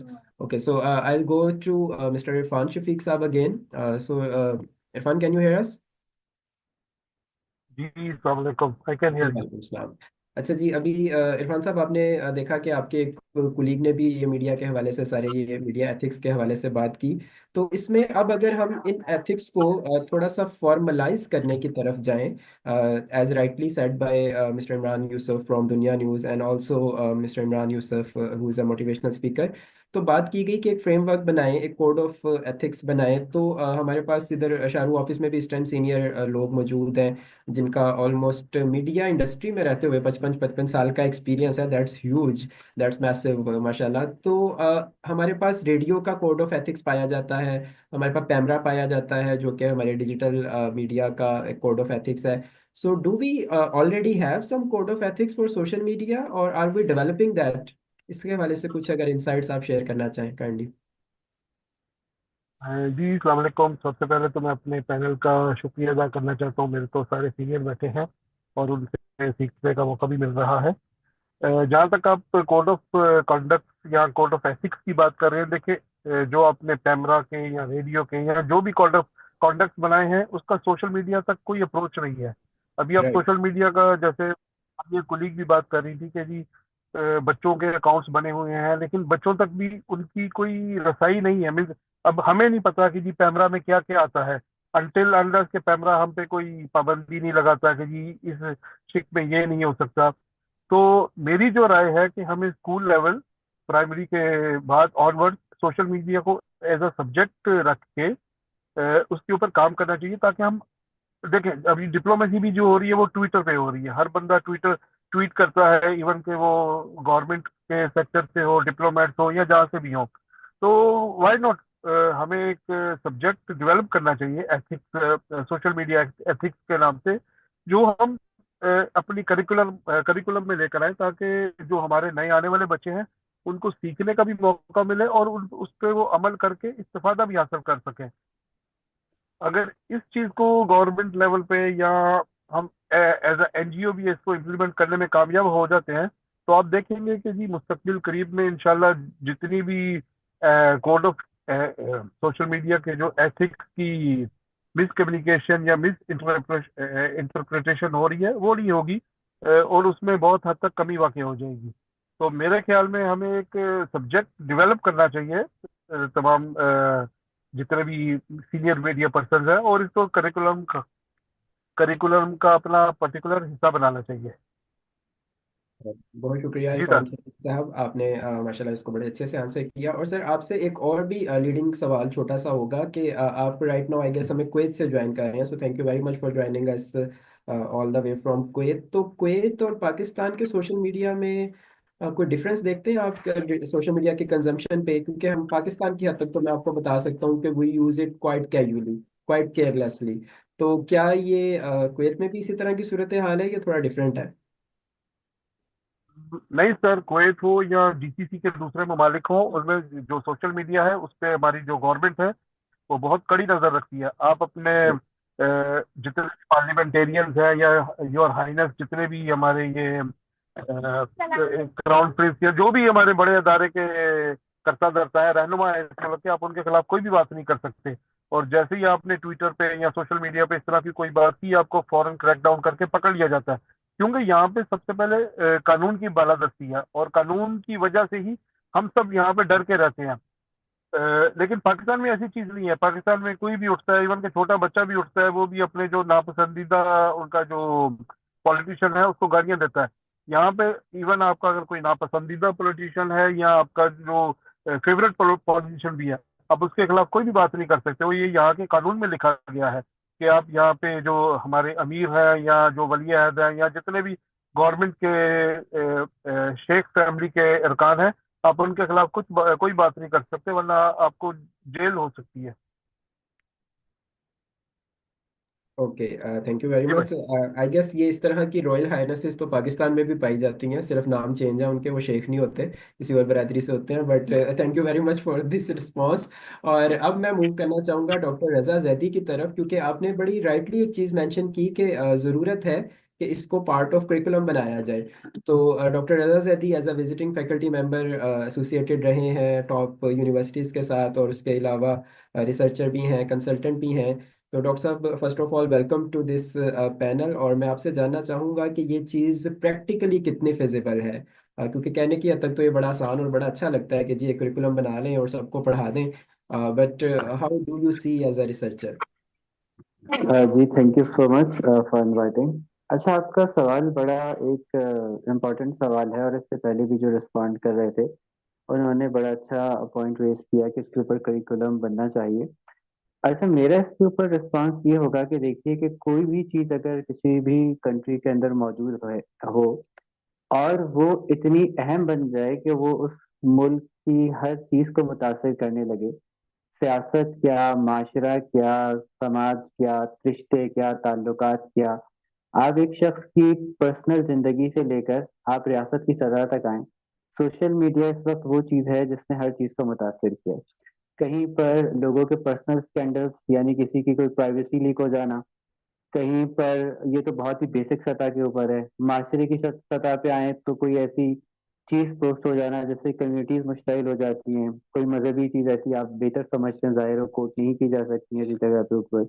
फिर आप सियासत के अंदर आए, अभी भी हमारे मुल्क के अंदर बहुत कुछ चल रहा है। ये तो अभी आपसे हम, शुक्र है नेट चल रहा है कि आपसे बात कर पा रहे हैं, वरना व्हाट्सएप तो बंद ही है 4-5 दिनों से। ये भी एक शायद एक पॉलिसी इंटरवेंशन है गवर्नमेंट की तरफ से कि हाल ये जब रेगुलेट नहीं हो पा रहा तो पूरा ही बंद कर दो।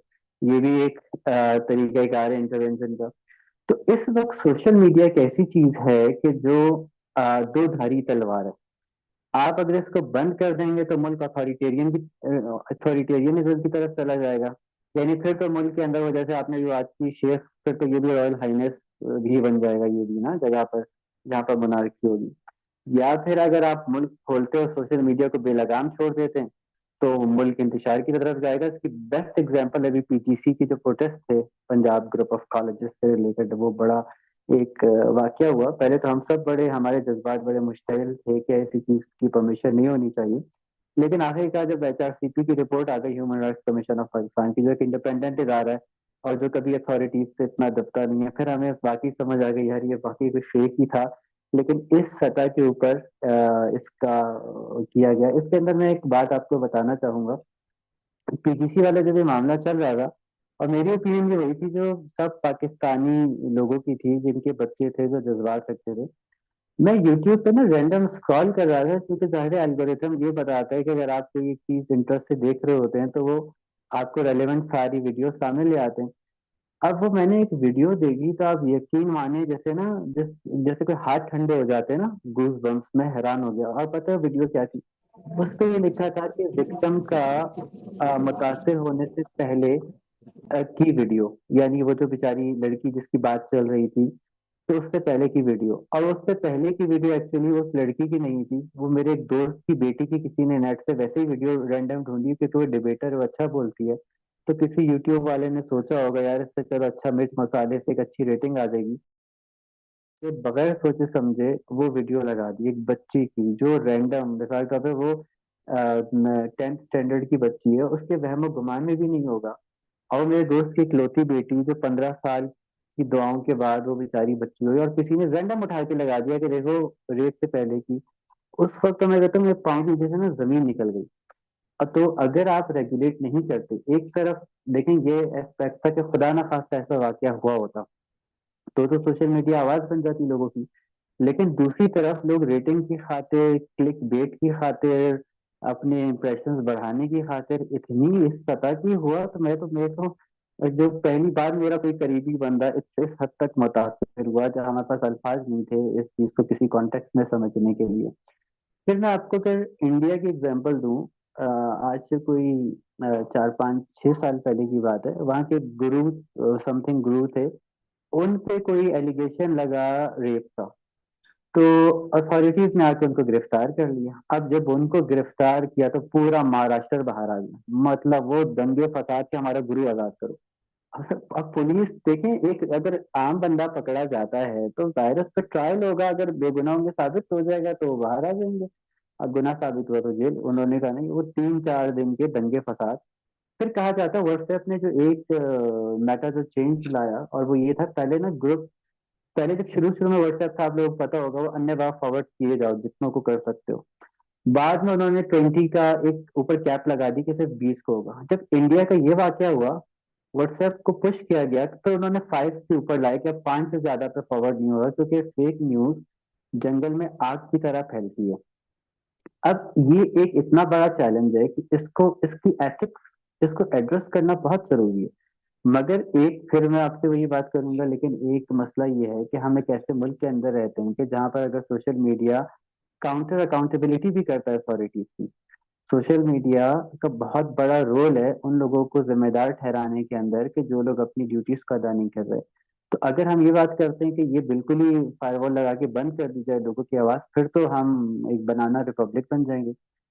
ये तो हमें एक ऐसा बैलेंस स्ट्राइक करने की जरूरत है। और खास तौर पे मुझे ये लगता है आजकल आप लोगों को पता होगा एक नई स्ट्रेटजी एजुकेशन सेक्टर में मुतारिफ कराई गई है, जिसे कहा जाता है पीयर ग्रुप एजुकेशन। कहा यह जाता है कि सबसे अच्छी एजुकेशन वही है जो पीयर्स के दरमियान हो, जो सोसाइटी के अपने लोगों के दरमियान हो। सोशल मीडिया रेगुलेशन सबसे स्ट्रांग तब होगी कि जब सोसाइटी वाले खुद अकाउंटेबल ठहराने लगेंगे। अच्छा, पाकिस्तानी कितना कमाल रखते फेक न्यूज में, आपको अभी याद होगा बरतानिया में होने वाले फसाद। मतलब बरतानिया वाले तो समझदार पढ़े लिखे हैं ना, वो तो दुनिया की टॉप 100 200 यूनिवर्सिटीज के पढ़े हुए लोग हैं ना, वो तो सिविलाइज्ड लोग हैं ना। यहाँ से वो बाद में साबित हुआ, एक पाकिस्तानी ने एक मिर्च मसाले पे मबनी खबर लगाई अंग्रेजी जबान में, पूरा बरतानिया लड़ने के लिए निकल आया। वो फेक न्यूज थी। एक मरने वाली लड़की के ऊपर उसने वो मिर्च मसाला टाइट किस्म का डाला, वो कभी गया भी नहीं था पाकिस्तान से बाहर जिसने, और वहाँ अरेस्ट भी हुआ वो बंदा, और फिर बाद में उसको जमानत पे छोड़ भी दिया गया। तो ये चैलेंजेस का सामना है जाहिर एक मुल्क को। और बाद का जब मुल्क की सिक्योरिटी के ऊपर मामलात आ जाएं, मतलब कोई भी खुदा ना खास्ता अफवाह निकले और लोग बाहर आ जाए और वो सच भी ना हो, तो एक तरफ नेशनल सिक्योरिटी का इशू, एक तरफ आज़ादी इजहार और लिबर्टी का इशू, डेमोक्रेसी की प्रोटेक्शन का इशू। तो इसके दरमियान एक बैलेंस की जरूरत है। और सोसाइटी को, एजुकेशन की जो भी बात की मुझसे पहले एक साहब ने, असल में उसका अल्टीमेट एंड भी तो यही है ना, कि आप सोसाइटी को ट्रेन करें, चाहे एजुकेशन के जरिए करें, चाहे मस्जिद में जुम्मों के खुतबों के अंदर मौलाना हजरत ये बात बताएं कि जिस तरह खुदा ताला ने कहा हुआ है कि झूठ बोलने वाले पर खुदा ने लानत भेजी है, तो वो सोशल मीडिया पे भी अप्लाई होती है वो हदीस। जब हम कहते हैं कि माल खाने वाले की दुआ कबूल नहीं होती, तो उन्हें समझाया गया है कि ये सब कुछ यहाँ भी अप्लाई होगा, क्योंकि सिर्फ मोड चेंज हुआ है। मीडिया का वर्ड मीडियम से निकला हुआ है ना, मीडियम उसकी जगह। यानी इसका मतलब ये है कि आप अगर फिजिकल मीडियम में झूठ बोल रहे हो तो भी गुनाह है, और अगर डिजिटल मीडियम पे झूठ बोल रहे हो तो भी गुनाह है। तो एक ऐसी हमें होलिस्टिक एक अप्रोच की जरूरत है कि जो एड्रेस कर सके इन प्रॉब्लम्स को, तभी जाके मुझे लगता है कोई मुनासिब हल निकल सकेगा इस बात का। जी। बहुत शुक्रिया doctor Raza Zaidi for the comprehensive response. और जैसे आपने राइटली मेंशन किया कि ये जो झूठ वाला एलिमेंट है, तो झूठ वो भी झूठ होता है जो सोशल मीडिया पे बोला जाता है, झूठ वो भी झूठ है जो फिजिकल सेटिंग्स में बोला जाता है। बड़ा खूबसूरत पॉइंट था, क्योंकि हम लोग अक्सर सोशल मीडिया को एक आइसोलेटेड स्फीयर समझते हैं, एक आइसोलेटेड स्पेस समझते हैं, और वहाँ जो भड़ास निकालनी हो निकाल देते हैं, उसको हाइड पार्क समझते हैं। हालांकि ऐसा नहीं है, वो भी मॉनिटर हो रहा होता है। वहाँ भी लोग आपको आपकी एक आइडेंटिटी से ही जान रहे होते हैं। हमारे जो लोग टेक साइड से आए हैं और जो मेटा को समझते हैं, तो मेटा ने जब अपना ये प्लेटफॉर्म इंट्रोड्यूस करवाया कि आप वर्चुअल रियलिटी में एक वर्ल्ड में रहेंगे, आपका एक अवतार होगा और वो उस वर्चुअल वर्ल्ड में लोगों के साथ इंटरेक्ट करेगा, तो लोगों को लगा कि शायद हमें एक आज़ादी से ज़िंदगी गुजारने का एक नया मौका मिल गया है। क्योंकि यहाँ तो जीते जी बेगम दूसरी करने नहीं देती, चलो हम मेटा में जाके चाहे दो करें चाहे चाय करें, जो मर्जी करें। लेकिन ऐसा नहीं था।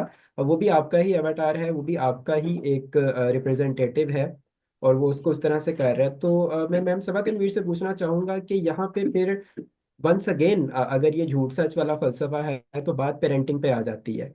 तो आप माशाल्लाह खुद एक मदर हैं, इमरान यूसुफ साहब एक फादर हैं, तो आप दोनों से मैं जानना चाहूंगा कि अब बच्चे के दिमाग में किस तरह ये बात बिठाएं कि बेटा फिजिकल झूठ भी झूठ है और वर्चुअल झूठ भी झूठ है। देखें, सबसे पहले तो आई वुड लाइक टू से कि अभी बात हुई थी कि हम लोग सोशल मीडिया पढ़ाना शुरू कर दें। तो I myself am teaching content development, जिसके अंदर ये पूरा एथिकल कंसिडरेशंस एक उसका पोर्शन है। And I have taught that my self, currently मैं पढ़ा रही हूँ। तो ये चीजें हमारे करिकुलम में अब आ चुकी हैं, and we are formally teaching it in the institutions. तो मैं सोशल चेंज और डेवलपमेंट में ये पढ़ा रही हूँ, कंटेंट डेवलपमेंट। उसमें एथिकल कंसिडरेशंस भी हैं। तो आपका बड़ा अच्छा सवाल है कि हम बच्चों को ये कैसे बताएं कि जो है वो वर्चुअल और एक्चुअल झूठ या सच या खुशी या गम वो सब रियल है। तो ये मैं अगेन इसी तरह समझाती हूँ। मेरी आदत है कि मैं एग्जांपल्स बच्चों के लिए देती हूँ ताकि दे कैन अंडरस्टैंड इट। तो मैं उन्हें ये बोलती हूँ कि फॉर एग्जांपल मैं अगर आपको कॉल पर इंसल्ट करूं कि किस किस्म का काम आपने किया है, वो होमवर्क बहुत गलत है और 1000 इसमें गलतियां हैं आपकी, और मैं आपको फोन पर डांटूं, या फिर मैं आपको ऑनलाइन जूम कॉल पर डांटूं, या मैं आपको क्लासरूम में डांटूं, इन तीनों का आपके ऊपर एक अलग अलग इम्पैक्ट होगा, या फिर आपको एक जितना ही बुरा लगेगा। ठीक है। तो obviously they are mature enough that they reply and respond के यस मैम, हमें तीनों जगह इक्वली बुरा लगेगा, because they are emotionally mature. अब फिर मैं उन्हें बच्चों की एग्जांपल देती हूँ कि छोटे बच्चे अगर हों, उसको मैं हंसते हंसते बोलूं बेटा तुम बहुत चीप हो, बेटा तुम बहुत बदतमीज हो, तो he or she will not be able to understand. वो मेरी स्माइल देखेंगे, ना कि मेरे वर्ड्स, क्योंकि उन बच्चों में अभी वो कॉग्निशन नहीं है कि वो समझ पाए कि ये मेरी टीचर या मेरी मदर या मेरी आंट या व्हाटसोएवर मेरा उनसे रिश्ता है, ये मुझे क्या कह रही हैं। तो ये अगेन आपके उस सवाल का जवाब है कि जो हम छोटे बच्चों का सोशल मीडिया अकाउंट बना देते हैं, वो बच्चा नहीं समझ पा रहा कि मेरे साथ क्या हो रहा है। इसी धोखे में बच्चे अब्यूज भी होते हैं, क्योंकि उन्हें पता ही नहीं है कि what is love and what is abuse, क्योंकि वो इतना छोटा है। तो पेरेंट्स की जिम्मेदारी, जी बिल्कुल पेरेंट्स की, टीचर्स की, मगर एक चीज जो हम निग्लेक्ट कर रहे हैं, कंटेंट क्रिएटर्स की, वो बहुत बड़ी जिम्मेदारी है। I myself am a content creator. तो मैं बहुत डरती हूँ कोई भी चीज पोस्ट करने से पहले। I am I use Facebook a lot. ठीक है, क्योंकि वो मेरा एक सोर्स ऑफ वेंट है। जो मेरे इमोशंस होते हैं, जो मेरे पूरे दिन की आप बीती होती है, तो वो मैं उसके ऊपर शेयर करती हूँ। Again you see I am very judicious. लोग समझते हैं कि मैं सबा अपनी जिंदगी एक एक सच्चाई, हकीकत या दुख या झूठ हर चीज शेयर कर रही है। No, I am very judicious. मुझे पता है मेरी लिमिट कहाँ है, मैंने उसमें क्या शेयर करना है। अब as a parent, as a teacher, as a mentor, as a coach, मेरी ये रिस्पॉन्सिबिलिटी है कि मैं स्टूडेंट्स को, अपने मेंटीज को, अपने कोचीज को ये बताऊं कि नंबर वन, आप जो कुछ कर रहे हैं दैट इज कंटेंट।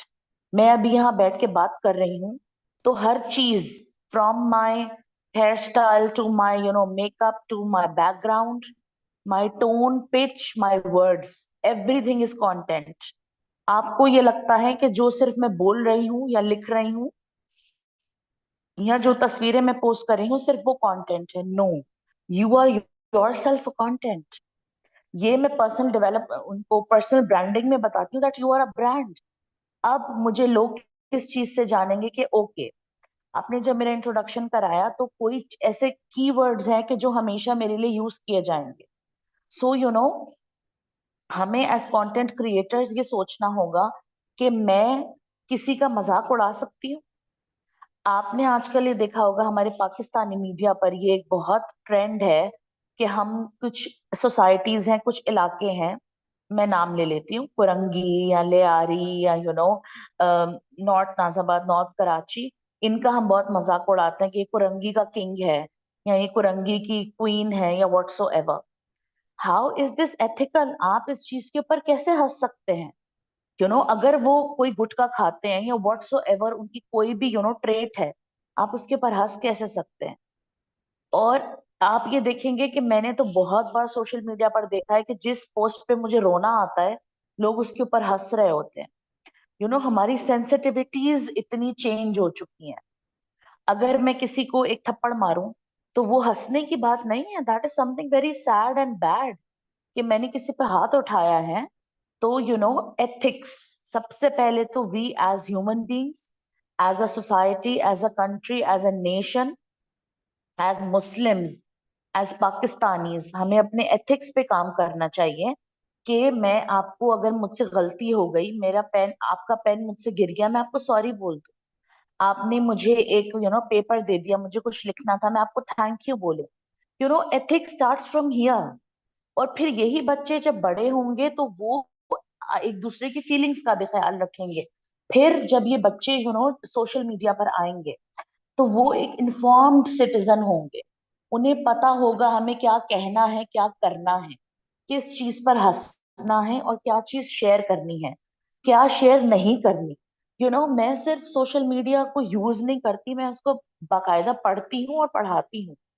मैं उसका आपको जरूर नाम एक बताऊंगी। आप एनिमेटेड मूवी है नेटफ्लिक्स पर, क्लॉस के नाम से, CLAUS, क्लॉस, सांता क्लॉस होता है ना। वो मैं सबको, सुनने वालों को और जो रिकॉर्डिंग देखेंगे उनको सजेस्ट करती हूँ कि आप प्लीज देखें। उसमें यही है, एथिक्स, नेगेटिविटी को कैसे वो बंदा चेंज करता है इनटू पॉजिटिविटी। वो एक सोसाइटी होती है जहां पर बुराई बहुत आम होती है, एक दूसरे से कोई बात नहीं करता, जंगे हो रही होती हैं। बाकायदा जब मैं देख रही थी तो I could relate it to Hazrat Muhammad peace be upon him. उनके टाइम पे क्या होता होगा कि सदियों से जंगें चलती आ रही हैं और वो एक बंदा आता है, वो उस पूरी सोसाइटी को चेंज कर देता है। और वो शुरू कहाँ से होता है? चेंज शुरू होता है बच्चों से। वो उन बच्चों को स्कूल में पढ़ाना शुरू करता है, वो उन बच्चों से बात करना शुरू करता है और उससे वो पूरी सोसाइटी चेंज हो जाती है। और इन द एंड यही दिखाया जाता है कि ये वही लोग थे कि जो एक दूसरे को मार काट खाने को दौड़ते थे। They started loving each other and supporting each other. तो हर कोई अगर अपनी ड्यूटी उसका रिस्पॉन्सिबल होगा और उसको अदा करेगा, then only we can see the change. और एक बात और मैं जरूर कहूंगी कि ये मत समझे कि मैं अच्छी बात कहूंगी तो मेरे कहने से क्या हो जाएगा, मैं तो एक हूं ना, बट मेरा इम्पैक्ट बहुत ज्यादा है। मैं जितने लोगों से मिलती हूँ, जितने लोग मेरा कंटेंट पढ़ते हैं, उन सबको मैं इम्पैक्ट कर रही हूँ। सो प्लीज डोंट थिंक कि आप सिर्फ एक बंदे हैं या आप सिर्फ एक इंडिविजुअल हैं। You are affecting and impacting, inspiring many people. तो अपने इम्पैक्ट को समझें और अपना रोल अदा करें। जी। Thank you very much miss Saba for yet another amazing response. और आपकी बात से एक बहुत ही मेरी, आपने ना दुखती रग पे हाथ रख दिया है, एंड दैट दुखती रग इज बुलिंग। सोशल मीडिया पे बुलिंग बहुत ज़्यादा हो रही है। हमारे पास ऑफिस में डॉक्टर नूरुज़मान रफ़ीक साहब मौजूद हैं, who is a subject matter expert. तो हम डॉक्टर साहब से भी अभी इसके बारे में राय जानेंगे, लेकिन अभी राइट नाउ हमें ज्वाइन किया है मिस राबिया वकार ने। इमरान यूसुफ साहब हमारे साथ मौजूद हैं। तो मैं चाहूँगा कि इमरान यूसुफ साहब, ये जो बुलिंग वाला एक फ़लसफ़ा है और ख़ास तौर पे सोशल मीडिया बुलिंग है, इस पे अपनी राय का इजहार करें। और इमरान यूसुफ साहब की राय के बाद हम राबिया को मौका देंगे कि वो भी अपनी राय का इजहार करें, ताकि राबिया को थोड़ा सा कॉन्टेक्स्ट समझ आ जाए कि अभी क्या बात हो रही है। तो इमरान यूसुफ साहब, आप काइंडली इस पे रिस्पॉन्ड कीजिएगा। जी थैंक यू वेरी मच। अब तक बहुत अच्छी गुफ्तगू हुई है और very informative and very productive. Zaidi साहब ने बहुत ही अच्छी गुफ्तगू की है। मैं समझता हूँ कि लिखने के काबिल है और इसको मैं भी अपने पॉइंट्स अपने कॉलम का हिस्सा बनाऊंगा। साहबा ने बहुत अच्छी एक्चुअली सोशल मीडिया के हवाले से जो बात हो रही है और आपने बुलिंग की बात की सोशल मीडिया के ऊपर, इस वक्त मैं अगर ये कहूँ कि मुआशरा बहुत माजरत के साथ इस वक्त अपनी पस्ती का शिकार है। हो सकता है कि मेरी इस बात से नूर जमान साहब जैसे पॉजिटिव लोग शायद इनकार करें, शायद, या कुछ इस तरह के, क्योंकि वो इतने अच्छे लोग हैं कि वो हमेशा पॉजिटिविटी ही को देखते हैं। लेकिन चूंकि हम सोशल एक्टिविस्ट भी हैं और उन चीजों को भी देखते हैं जिसमें राफरफ साहब या इस तरह के लोग वहां पे नहीं जाते। मैं चूंकि सोशल मीडिया इस्तेमाल करता हूँ, टिकटॉक भी करता हूँ, उस पे भी मेरा होता है। तो टिकटॉक को अगर देख ले तो ऐसी ऐसी चीजें मौजूद हैं कि बहुत ही हैरत होती है। और सबसे अजीब बात यह है कि उस उनके फॉलोअर्स कितने ज्यादा हैं कि जो ये काम करते हैं। बहुत से जो पढ़े लिखे लोग हैं उनको वो इस चीज का इदराक ही नहीं है कि इतनी फजूलियात भरी पड़ी हैं सोसाइटी में इस हवाले से। मैं सोसाइटी से मेरी मुराद सोशल मीडिया के ऊपर है। जैसे कि मैं मिसाल देता हूँ कि एक बंदा है, उसका ये उसकी स्पेशलिटी है कि वो ना भागता है बस जुबान निकाल के और किसी फीमेल के साथ, हमेशा कोई फीमेल होती है, उसका नाम भी मुझे पता है, मैं नहीं लूंगा। तो वो उसके एम्स में जो ना उसके व्यूज चले जाते हैं, केज में उसके लाइक्स होते हैं, कमेंट्स होते हैं। ये एक इंतहाई अजीब परेशान कुन बात है कि हमारा जो है ना वो क्राइटेरिया क्या बन गया है। और इस तरह से बहुत सी चीजें हैं। और दूसरी चीज है कि सोशल मीडिया एथिक्स की बात होती है, इसको बहुत ज्यादा जरूरी है कंट्रोल करना इसके ऊपर। अभी जो इरफान साहब कुवैत से बात कर रहे थे कि कुवैत में इसका बड़ा तरीका है, लेकिन कुवैत और यहाँ के हालात बहुत मुख्तलिफ है। यहाँ हम 25 की आबादी है और हम फ्रीडम ऑफ स्पीच की भी बात करते हैं। रूल ऑफ लॉ जो है very important thing, rule of law के बगैर कोई नहीं हो सकता, कोई भी माशरा पिन अप नहीं सकता। लेकिन सोशल मीडिया जिस तरह से यहाँ पे इस्तेमाल है वो वक्त लगेगा कि हम उसको मुकम्मल तौर पे कदम लगाएं और उसको कंट्रोल करें। और सोशल मीडिया हम जैसे भी जितने भी लोग हैं यहाँ पे जो सोशल मीडिया इस्तेमाल करते हैं, राबिया साहिबा है, बड़ा अच्छा इसका, तो इसको पॉजिटिव यूज करें। इसको जो है ना जैसे करते हैं माशाल्लाह, हम सब वो लोग आपने बुलाए ऐसे लोग हैं। मैं भी कोशिश करता हूँ कि अपना रोल प्ले करता रहूं, मैं सब अपना रोल प्ले करती रहती हैं, मैंने इनकी वीडियोस देखता हूँ बड़ा अच्छा इनसे। तो बात ये है कि हम अपना हम वो है ना, हम मुझे है हुक्म अज़ा ला इलाहा, हमारा काम है बोलते रहना। बुलिंग हो रही है, बहुत कुछ हो रहा है। अब ये देखें हमारी कितनी सेलिब्रिटीज को हम कितनी दफा तो मार चुके हैं। और इतना अनफॉर्चुनेट है कि सुबह एक आती है न्यूज आती है कि एक हमारी को पर्सनैलिटी शो बिज से हो, कहीं से हो, उस बाद इन्ना लीला इंतकाल कर गई। नीचे बड़े लोग उस पे जो है ना वो जाहिर है कि वो कंडोलेंस का इजहार करते हैं। बाद में पता चलता, हाँ जी, बाद में पता चलता है कि फेक है। तो ये सारी चीजों को अभी जो ना एजुकेशन से बात हो रही है, अगर आप मुझे इजाजत दें मैं छोटी सी एक अपनी बात करके फिर आपको करता हूँ। एजुकेशन के ऊपर बात हो रही थी। मैं चूंकि 98 में मैंने स्कूल का स्टार्ट किया था, 1998 से लेके अब तक। मैं यकीन करें अब ना वो पेरेंट्स रहे हैं, ना वो बच्चे रहे हैं, ना वो टीचर्स रहे हैं। और इतना मुआशरा बदल गया है। और खास तौर पे ये चेंज कब आया, पोस्ट कोविड और प्री कोविड। देखिए कोविड के बाद एक एकदम से रेवोल्यूशन चेंज आया है लोगों के बिहेवियर के ऊपर। पहले एक दौर था कि टीचर की रिस्पेक्ट थी, अब वो नहीं है।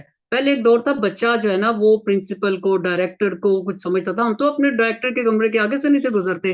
अब वो कुछ समझते नहीं है, वो सलाम नहीं करते। और इतना कॉन्फिडेंस इतना आ गया कि वो गलत तरफ जा रहा है। और सबसे अहम रोल जो है ना, चाहे वो सोशल मीडिया है या जिंदगी के किसी भी पहलू में, मैं फिर पहले भी कहा था, माँ का किरदार है। छोटा सा मैं आपको बताता हूँ कि मैं I was sitting in my office on a result day and a lady came to me and she was shouting and outside my office, and I also worried what happening over there. And she came to me and said and that the purpose of her shouting was कि उसके बच्चे का जो number है वो क्यों गलत लगाए गए हैं, जबकि उसने ये क्वेश्चन सारे ठीक किए हैं। मैं आपको एग्जांपल इसलिए दे रहा हूँ कि हम स्टैंड कहाँ पे कर रहे हैं। अच्छा, तो मैंने प्रिंसिपल को बुलाया अपने रूम में कि ये क्या इशू है, कि बच्चे ने ABC जो लिखा था, छोटे बच्चे ने, वो बिल्कुल ठीक लिखा हुआ था, तो टीचर ने मार्क्स ठीक नहीं दिए। तो वो तो जब वो भी परेशान होगी कि क्या इशू है, जब वो इन्वेस्टिगेट किया गया तो वो उन लेडी का, शी वाज वेरी ग्लैमरस और बड़ी बड़ी सी गाड़ी पे आई थी, और वो काफी, तो फिर जो टीचर थी पर्टिकुलर जिसने मार्किंग की थी, वहां तक जब बात आके फिर मेरे तक पहुंची, तो वो टीचर ने बिल्कुल ठीक मार्किंग की थी। तो घर पे वो जाके उन्होंने टोटल चेंज किया और रेस किया और ठीक से लिखा, बेटे बच्चे से या खुद से लिखा, ABC सारा करके। और वो फिर इतना वो हाइपर हो रही थी, पूरा स्कूल सर पे उठाया हुआ कि, और मैं भी एक शरीफ आदमी जो है ना, वो परेशान कि क्या करूं, कैसे हैंडल करूं, how to handle this situation. तो कहने का मकसद ये है कि चाहे सोशल मीडिया हो चाहे रियल लाइफ हो, हम झूठ को इस तरीके से इम्पोज करते हैं, इस अंदाज में बयान करते हैं कि मुआशरे का बिगाड़ जो है ना, वो एक बहुत इसका है। तो ये एग्जाम्पल आप समझ सकते हैं कि जो अगर एक मदर इस तरह से कर सकती है, और ये एक नहीं बहुत सी ऐसी माशरे में है। माँ का किरदार होगा, पहले माएँ थी वो अपने बच्चे को फीड नहीं थी करवाती वजू किए बगैर, बिस्मिल्लाह पढ़ के वो करते, कल्चर था। हमें एक सिखाया जाता था, एथिक्स सिखाए जाते थे माँ की गोद से। अब इतना झूठ, मैं इस वक्त यूनिवर्सिटीज में, कॉलेजेस में जाता हूँ और पेरेंटिंग का मेरा शौक है, यकीन करें इतना झूठ फैलाया जाता है। माँ बाप जो है वो अपना क्योंकि पैसे की दौर है, एक लंबी सब्जेक्ट है, ये लंबा है, तो उसके पीछे हम इस तरह से पड़े हुए हैं कि हमें अपने बच्चों की तरबियत का अंदाजा ही नहीं है कि हम कितनी खराब कर रहे हैं। ये मैं कलेक्टिवली बात कर रहा हूँ, वैसे तो माशाल्लाह बड़े अच्छे भी हो रहे हैं। तो बहरहाल जी, ओवर टू नेक्स्ट, मैं ज्यादा शायद बोल गया, थैंक यू। बहुत शुक्रिया इमरान साहब, आपने माशाल्लाह वो पेरेंट्स को भी दरमियान में थोड़ा सा रगड़ा लगाया है, जो कि ज़रूरी था। इस तरह के फोरम्स से ही ये पैगाम जाएंगे तो ये चीज़ें होंगी। और व्हेन यू वर टॉकिंग के हम एक शरीफ आदमी है, तो काफ़ी पैनलिस्ट मुस्कुरा रहे थे उस बात पे। तो अब आप देख लें हम एक ऐसे दौर में जी रहे हैं जहाँ शरीफ होने पे लोग मुस्कुराते हैं। तो I will hand over mic to Miss Rabia Waqar. She is a youth activist and she is also running National Information Center Lahore. She is associated with NetSol Technologies. Rabia, सबसे पहले तो हम ये जानना चाहेंगे आपसे कि आप जो यूथ एक्टिविस्ट हैं, तो इस यूथ एक्टिविज्म में आप एग्जैक्टली क्या क्या चीज़ें कर रही हैं, क्योंकि यूथ एक्टिविज्म एक काफ़ी ब्रॉड टर्मिनोलॉजी है, उसमें बड़ा कुछ आ सकता है। और सेकंड जो आपसे क्वेश्चन है जिसका हम आपसे आंसर जानना चाहेंगे, वो ये है कि social And media. it's really good to see you all on this platform. Well, I'm sorry you are very less audible to me. Hardly what I understand about what you are asking to me about the youth and the conventions. And I really highly appreciate the topic of you just emerged, like emerging the technology, emerging trends of technology and the media. Well, everyone was talking about the media, and it was very impressive talk. But the issue, the things which I want to highlight is this, that when we talk about the trends, right, in media, बहुत सारे trends हैं, आए हैं गए हैं। Like print media आया पहले, फिर उसके बाद आया इलेक्ट्रॉनिक मीडिया, फिर digital media, hybrid media, OOH media, alternative media. So there are various medias. Trends हैं, आते हैं जाते हैं, हर ट्रेंड जो है वो अपना इम्पैक्ट छोड़ता है। This is really true, right? But when it comes to the trend, I really don't believe in this, because trend followers, I'm sorry, I'm not one of those. I'm one of those, if अगर मैं कहूँ कि yes, I'm a trend setter, मैं उस पे ज्यादा believe करती हूँ। और मैं being a youth activist, other things what I am doing, so उसमें मैं यही चीज प्रमोट करती हूँ, यूथ को भी यही बताती हूँ कि मत फॉलो करें, क्योंकि ट्रेंड में there are various persons who can distinguish between the positive and the negative trends. When it comes to technology, there are various, like artificial intelligence. There is so name. There is, like, obviously we all have a how now, deep how now of it nowadays, as it is the emerging one of those. So इसी तरह आ जाती है content personalisation में और computing, cloud computing, right? तो अब मैं अगर कहूँ कि 90% जो है even in media, even in technology, जो ट्रेंड है वो अगर कस्टमाइज हो रहा है, बनाया जा रहा है, so it's by AI. Is it so? So the thing is, when we talk about the social media, this is really true. Right कि बहुत सारा इम्पैक्ट हो रहा है हमारी यूथ पे हो रहा है. It's not only about the youth. Even जो लोग हैं 40 प्लस हैं 50 प्लस से हैं, they are worried about their children because they know कि किस तरह से वो गलत नेगेटिव असरात छोड़ रहे हैं. लेकिन हर टेक्नोलॉजी में यही कहती हूँ बार बार कि कोई भी टेक्नोलॉजी अच्छी या बुरी नहीं होती है, उसका यूजेज जो है वो अच्छा या बुरा होता है. So it's depend on us कि हमने नेगेटिव ट्रेंड को, नेगेटिव कंटेंट को प्रमोट करना है या पॉजिटिव ट्रेंड को प्रमोट करना है. Are you understanding me, Shahruh? Where I really want to, highlight the point. So Yeah, this is the thing. अब मैं बात करती हूँ कि किस तरह से हमारे जो है आर्टिफिशियल इंटेलिजेंस है वो किस तरह से इम्पैक्ट कर रहा है सोशल मीडिया पे, किस तरह से ये कंजाइंट्स हो रहे हैं. ठीक है, अब इसमें बहुत सारी वेरियस पॉइंट्स हैं. ठीक है, अब बहुत सारी चीजें हैं जैसा कि बहुत सारे लोगों को पता ही नहीं है कि how can we emerge and how can we reunite these things to gather something to give the outcome sourceful fruitful किस तरह से दिया जाए. राइट, अब जिस तरह के फॉर एग्जांपल हम कोई भी वीडियोस की जिस तरह हम बात करते हैं, बहुत सारे डाइवर्स नेशंस के यहाँ पे लोग हैं और बहुत सारे डाइवर्स बैकग्राउंड से हैं.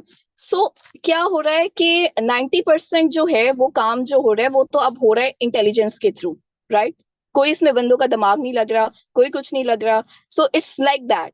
तो उसमें क्या होता है, सबसे पहले तो आपका जो है टाइम कंजप्शन वहां लेस हो रहा है. फिर उसके अलावा जो आउटपुट है वो बहुत जबरदस्त मिल जाता है क्योंकि उसमें प्रोडक्शन इनोवेशन ज्यादा है. फिर क्या हो रहा है, आर्टिफिशियल इंटेलिजेंस अगर हम इसमें बात करें, इवन दो इन मीडिया और उसमें टेक्नोलॉजी में या उसमें हम लोग अगर इसमें मीडिया टेक की बात कर लेते हैं तो इसमें भी बहुत सारा रोल प्ले किया जा रहा है. So these are the things कि it's up to us ultimately कि हम लोगों ने प्रोडक्टिविटी को इवोल्यूएट किस तरह करना है, नेगेटिव को प्रमोट करना है या पॉजिटिव को भी प्रमोट करना है. We all have the how now कि क्या हो रहा है दुनिया में, हमें किसको अलग अलग से ब्रीफ करने की बिल्कुल भी जरूरत नहीं है. So this is a thing which I really expand and convey because expand creative possibilities आ रही हैं. जब हम बात करते हैं एक productive evolution की, so it's not start from the implementation, it start from the ideation stage, right? So this is a tools for workflow optimization which includes automation in it. Thank you very much, Rabia, for these wonderful insights. And with this, I would like to conclude this particular panel on ethical consideration of social media. But don't just leave, stay with us because we have our international speaker, our a special guest for the day two, Dr. Branka Van der Linden. She is from Cyprus and she's a subject matter expert. So she will be talking on the same topic of ethical considerations for social media. So she's not in this particular panel, but she has her dedicated slot as a keynote speaker to talk on this topic. So I would like Ms. Sabah, Ms. Rabia, Mr. Imran Yusuf, and all the esteemed panelists, Mr. Mia Abdurrashid Sahab, to stay with us for this wonderful keynote speech by Dr. Branka Van der Linden. So I will formally introduce her. Dr. Branka is founder of Meaningful Synergies, an organization that is creating a really positive impact. And she will be talking on the topic of ethical consideration for social media. So, Dr. Branka, we really welcome you on this second day of International Conference on Emerging Trends in Media Technologies by Shahruh Technologies Private Limited. And we all are all ears to hear you about your wonderful insights that you are going to share with us and the kind of recommendations that we are looking forward for these ethical consideration and how we can implement them. So, floor is yours, Dr. Branka. Thank you very much for the introductions, and I would really like to firstly thank you gracefully for the invitation. It is always good to share knowledge on the global platforms, and I think that this event for the 2 days was amazing insight on how to do it further on and use the technology in our advantage. I also just managed to hear a little bit of Ms. Rabia's insights on the panel discussion, and I think that we can all join into kind Hi, of how are you? conversation of how it goes. Hi, I'm good. I'm very good. Thank you so much. Now, if I can share my screen, I just want to engage you with one simple question. Yeah, sure. And that would be, yes, if you give me a moment. No, not with this. Hold on. It's okay. Take your time. You see, technology, Yeah. we call it, if it Yeah. works perfectly, it ain't called technology. Okay, let me see if my slides don't want to jump where I want them. Okay, all right. So yes, we were discussing in a panel, but this is like really understanding of where we are at with social media. And my background comes from compliance in the legal aspect. So talking about the technology is something that we use every day, and we don't always understand the consequences of it. And to start with a simple example is like, I don't know if you have ever happened to you that you're driving a car and you're in traffic and the, cars are moving, and then there is this zebra crossing that is also a little bit like heightened up. And of course, you're not supposed to stop on top of it. You need to stop before it. And you're driving, and then suddenly the car in front of you stops.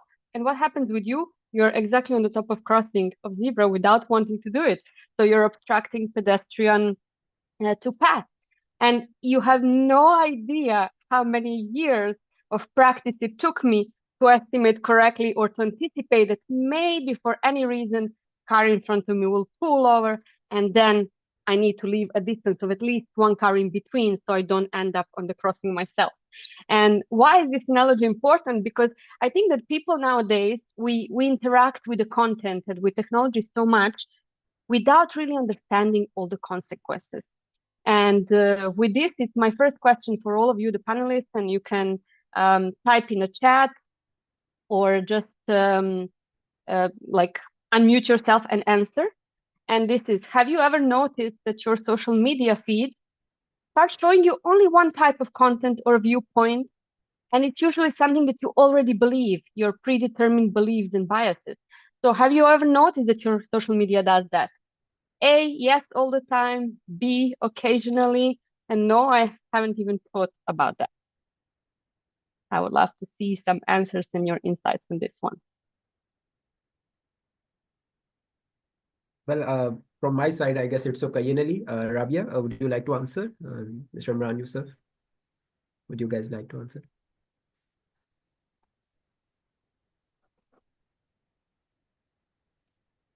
Okay, so I think that it's mostly occasionally. Yeah. So these guys are on mute. Maybe we do not pay attention to it, but the real answer and the honest answer from us is yes, all the time. Sometimes we don't want to believe it, but the fact is that social media is tracking us through algorithms. And when we talk about it, it's like imagining what are these ethical considerations we need to think about.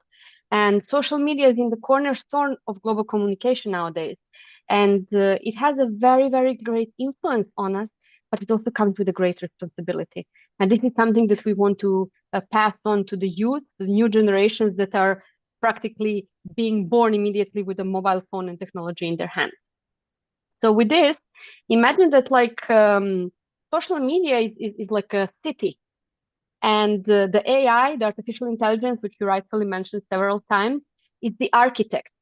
And the augmented reality, what we see around us, it's like the wall. And data is the currency that we pay with and that it drives it all, like money turns the world. So in the next 5 years, AI will shape most of our social media experiences. And the question is, how do we ensure that this digital city that we are creating is safe and fair for its citizens, for its digital society, the way we call it? And with this, what I wanted to cover is that the key premise is that these emerging trends in the media, big data, blockchain, we heard many things, they present opportunities. And this innovation carry also significant ethical challenges.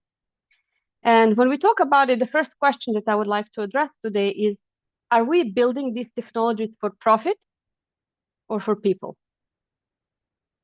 And it's a food for thought, like, are we creating a society that is fair and inclusive, or the one that prioritizes profit over ethics? Our upbringing, our moral, our best human traits are in doing things right and doing things that are right. So with this ethical question, let's take one scenario as an example. And this is the AI and personalization. So the first question that I have for you, whether you notice that social media is already giving you all the insights of how you, what you want to read, basically, what you want to see. And with this, it's about the AI algorithms and how it works. The data is being collected and it's powering platforms like TikTok, like Instagram, and analyzes our behavior without us understanding it to personalize our content feed. And with this personalization, yes, it enhances user experience because we don't want to see irrelevant content. For example, if I like cooking, I would like to see some recipes. If I like sports, I would like to see the newest results. But if I'm not interested in it, I would rather see something different. And there we have this filter bubble, so-called. And this is the ethical concern because AI reinforces what we already believe, our predetermined choices. And with that, it can show us the content that is like limiting our viewpoint, limiting our choices at the end of the day, and it's limiting the diverse perspective. So, for example, there is a misclassification of content. What happened to me recently is that my son, which is 10 years old, borrowed my phone. He wanted to look for something. And suddenly on Facebook, on Instagram, on all the social media platforms, even on YouTube, I get this kind of content, which is cartoons, some kind of fighting techniques in karate, something that's completely relevant to me. And this is why sometimes the media also shows us harmful content. If we take one real life example, it's the TikTok. TikTok has been booming. It set off amazingly fast, and its algorithm has been criticized that it's amplifying very controversial and harmful content just to maximize the engagement. And if any of you are on TikTok, I personally am not, is that you will see that this content is usually something that is like shocking or revealing or even like trying to create a global chaos. And imagine that like you have an AI and it's a systemed chef in the kitchen. So it follows the recipe, like spoon of sugar, 3 spoons of spices, and this is all excellent and correct. However, it can lose the oversight because it does not understand the taste. And it may serve you the dish that you won't be able to eat at the end of the day. And I think we can all agree with that. And with this personalization, we need to think of what choices are we making every time when we allow social media to follow our searches, like search engines and everything. And then another scenario that I would like to cover briefly today is data privacy and transparency. So I had a recently conversation with some colleagues, and they said, like, yeah, we know it's happening, but do we really understand to what extent? And the real question behind it is, if we would understand how much of our data privacy is exposed, would we still continue using same platforms, same apps as we are today? It's the lifeblood of the social media. This is how the world moves, and it drives the personalized ads, our content recommendations. And imagine now, who really owns this data? Once something is out there on the internet, it's not rightfully yours anymore. Any photo you post, any content that you write, it can be very easily misinterpreted and also abused. And if you think of the Cambridge Analytica scandal that happened recently, it revealed how the Facebook uses our data to exploit us without our consent, really. So this data is something that stays. It's being monetized by having this capture of our traits, of our habits, which is like uninformed consent at the end of the day.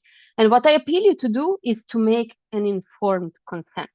How do we do that? By reading these long scrolling terms and conditions that we usually just skip because we want to get to the point of what we are doing. Another real life example is one of the shopping platforms that took popularity in Europe just last year. I won't mention the names, but what it did, it collected crazy amount of private data, including the phone books of the people, their email addresses and everything, which is not needed for a shopping app. Like, for example, you go to Amazon, you choose what you want to buy, you order it, you pay, and that's it. This app because it was installed on your phone, in the background, it was running so many algorithms and collecting cookies. And at the end of the day, it knew more about you know. And with this, it was very easily to lose this if you have some data breach. So if we talk about transparency, an idea that I had, and I have a question for you as a panelist, would you like to have like kind of a data receipt? What are data receipts? It is an idea to have something like, imagine like a bank statement. You go and you pay your bills, you pay your dues, you do your shopping, you get your income. At the end of the week or the end of the month or end of a year, you can have this statement that shows you exactly where what was gone, so you can understand your budgets and your spending habits. Imagine if you could do this with your data, so that you can actually follow who has your data, what do they have, how it can be rectified, and what are your data privacy rights. So this is the second scenario. And then the third one would be about combating misinformation.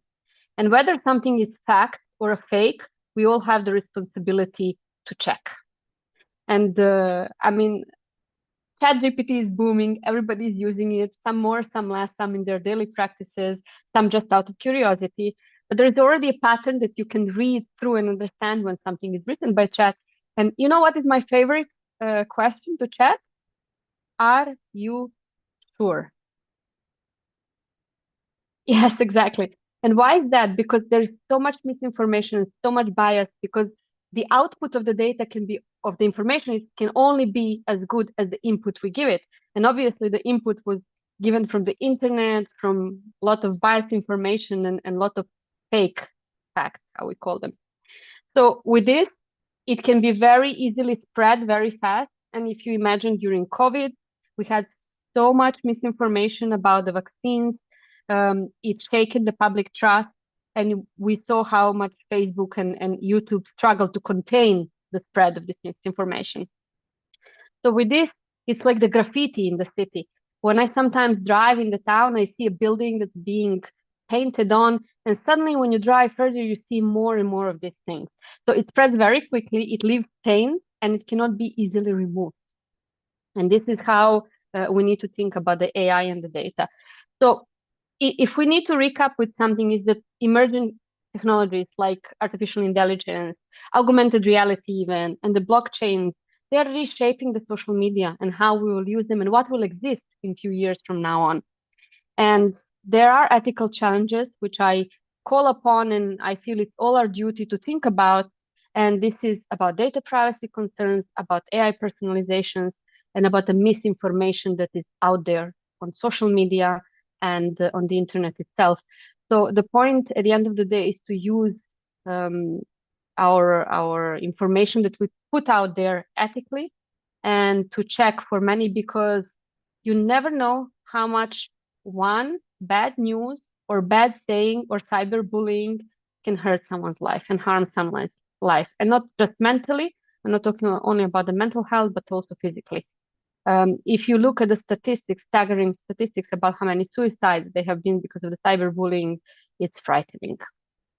So with this, my call to action to all of you is that social media platforms must prioritize transparency, accountability, and ethical practices.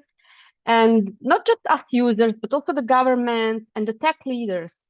We have this responsibility to collaborate and to create sustainable and ethical digital future for all of us. And just to end with one very profound understanding that I had for myself, is that technology shapes the future, but people shape the technology. Thank you very much. Perfectly said, Dr. Branca. And we have a couple of questions for you. So firstly, Please. I will give the floor to Professor Iftikhar Rasool Sheikh, who is with me in Shahruh office today, and he wants to ask you a question. Please. Hello, how are you? Good afternoon. Very well, sir. How are you? After CDF, I'm here from another platform. Okay. So, yes. Dr. Branca, would you believe that the social media is leaving a good impact on the society, and it it will be transformed in a good shape in the near future or anytime else. Okay. I think that like if you look at it from the compliance point of view, you know, like businesses, they don't like compliance because compliance is something that is seen as obstructing the work and obstructing the business. But at the end of the day, the only sustainable way is to be compliant, and rules and regulations and the governance is there to help us, not to deter us. And with this, I think that how the social media is shaped is up to us. So if we give a little bit more emphasis on what we feed the media, how do we put some checks and controls and fact checking, what kind of data privacy we're allowing for platforms to collect from all of us, that it can make the great impact. And if I think about another analogy, if I walk with a cup full of coffee and I walk on the street and somebody pushes me, what will I say? It's your fault you pushed me. It's my fault I was holding it in my hand. And why did the coffee spill? The coffee spilled because the coffee was in the cup. If it was a tea in the cup, then the tea would spill. The point of this is that social media is just an engine. It's just a tool. And the content is shaped by humans. It's shaped by people. And the AI can only produce something that we already gave it. So it's not making up anything new. And this is why it's our responsibility of how we'll use social media. And with this is to teach children to use it responsibly, to speak up if there is some cyberbullying and if they're being approached by people they don't know. It's the same. Like in the old times, we were telling the children, do not talk to the strangers on the street. Do not go to somebody's car. Do not take a sweet from somebody on the street. So this is the same with social media. We need to teach them to speak up if there is any exposure to unwanted influences, even through the games they're playing, the chat that they're having on Snapchat, even on the Instagram and everywhere else. So social media can do good. It can be used for information. It can be used for publicity. It's definitely making the global village of the world. But it, as I said at the beginning, has a great responsibility. And responsibility is on us, not on the machine and on the AI itself. Thank you very much, Dr. Branca, for the wonderful answer. And the leading question is primarily related to the augmented reality. As we just mentioned that VR and AR are around the corner and they are making a lot of buzz these days. So AR and VR, they are fundamentally not true in that sense, because if I'm using AR, so this is fundamentally something generated by me. It's not real. It's not in real settings. So how we are gonna distinguish between the realities of life, the real pictures and pictures generated by these AR and VR tools? That's an excellent question. And if I think about it, is like, how do we know that the reality we live in now it's real and not our interpretation of the world and the imagination? So again, I had the opportunity to use VR at a conference that was really about innovation, and they used it so thoughtfully. What they did, they created 3 scenarios about the classroom, about the street, and about the concert. So 3 different pillars that when you would put the glasses, you would find yourself in these situations with a twist, how the person that has autism lives through it.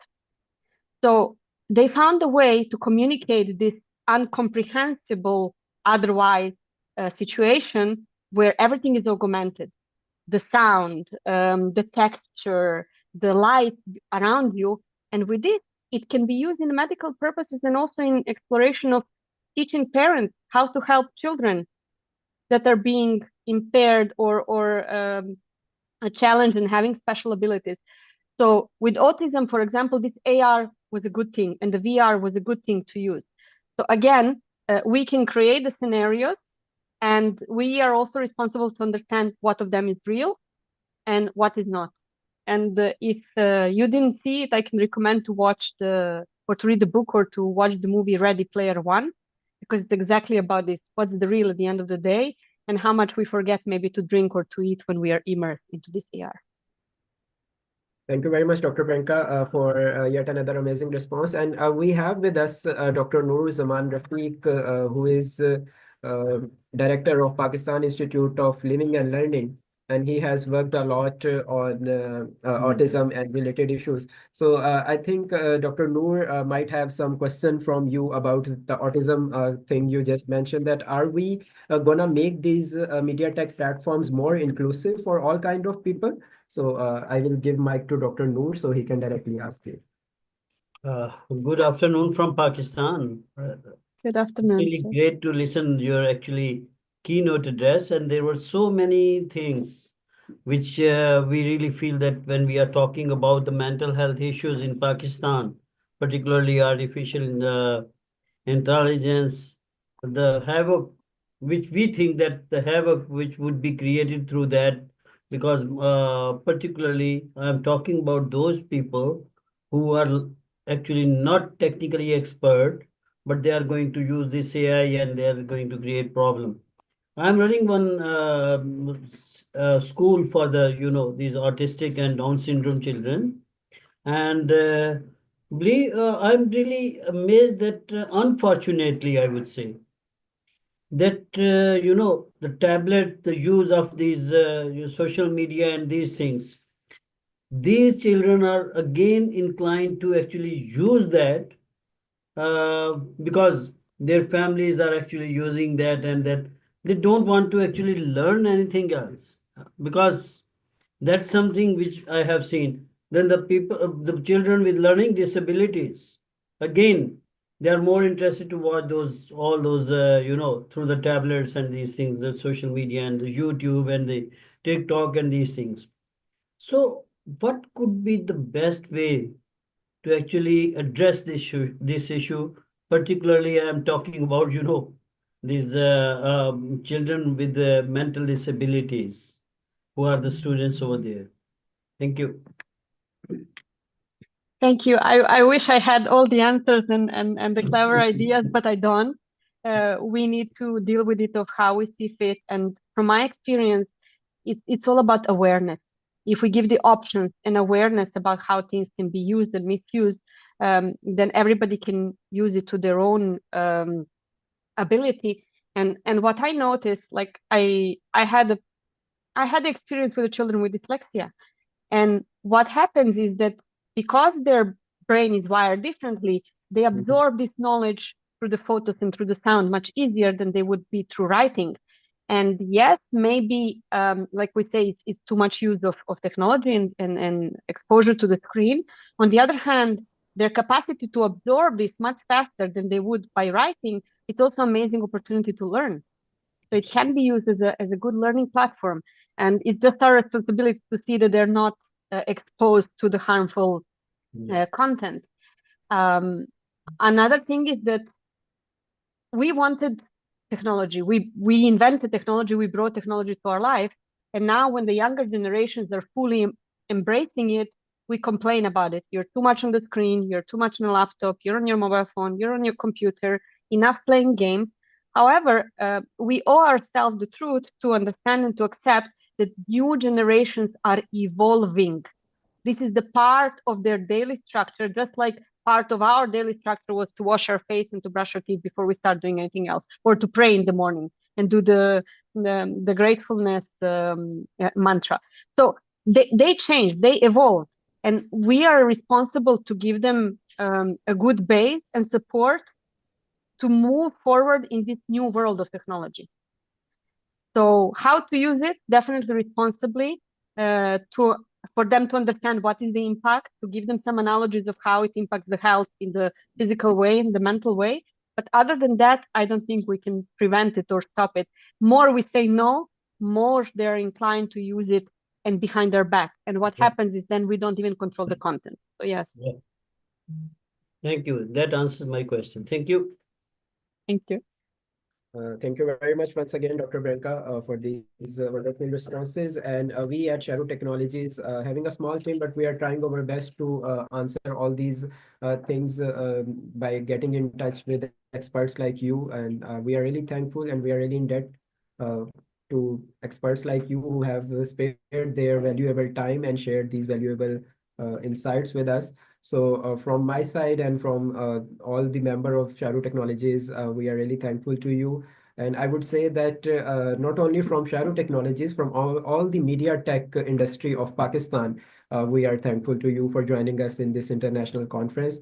So you are one of the international guests for this international conference, and we are really looking forward to organize these kind of conferences quite often. And we are also planning to organize these conferences in person, in physical settings. So whenever we are ready for that, we would love to have you in Pakistan, and we would love to host you and to show you the amazing culture we have over here in Pakistan. So a bundle of thanks for sharing all these valuable insights. We are really thankful to you, and we are looking forward to have more interaction with you on these topics, especially about the last question that Dr. Nuruzaman Rafiq asked you about the autism and about the people with the different skill set and disabilities. We as Sharu Technologies, we are really trying to make it an inclusive space. So we will be needing more from you, and more guidance, more insights from you. Thank you very much for your valuable time. With this, we conclude not only this keynote, but the panel three that was again related to social media ethical consideration. So a bundle of thanks to all the esteemed panelists, and especially the head of the panel, Dr. Branka van der Linden, who have joined us all the way from Cyprus. Thank you very much, everyone. And with this, we will Thank you. be moving forward to the player is all mine. So we will be moving towards the next proceedings of our conference. So now, with a very heavy heart, we have to observe one thing that in this Media Tech conference, we will be keeping 1 minute of silence in respect of whatever is happening in Palestine and whatever is happening all across the world. So to all the people who are being oppressed, who are not able to live the life at their fullest. So we will be observing 1 minute of silence in respect and in solidarity of that. And after that, we will be, moving forward with the proceedings of this conference. So that 1 minute of silence.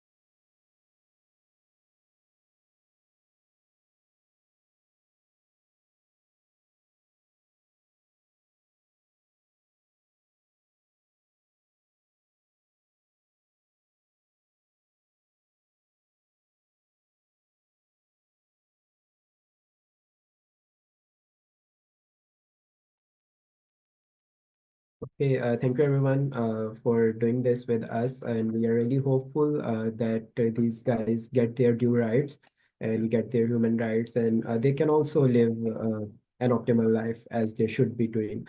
So we are not taking sides, we are not on any side of it, but we really hope the best for the humanity.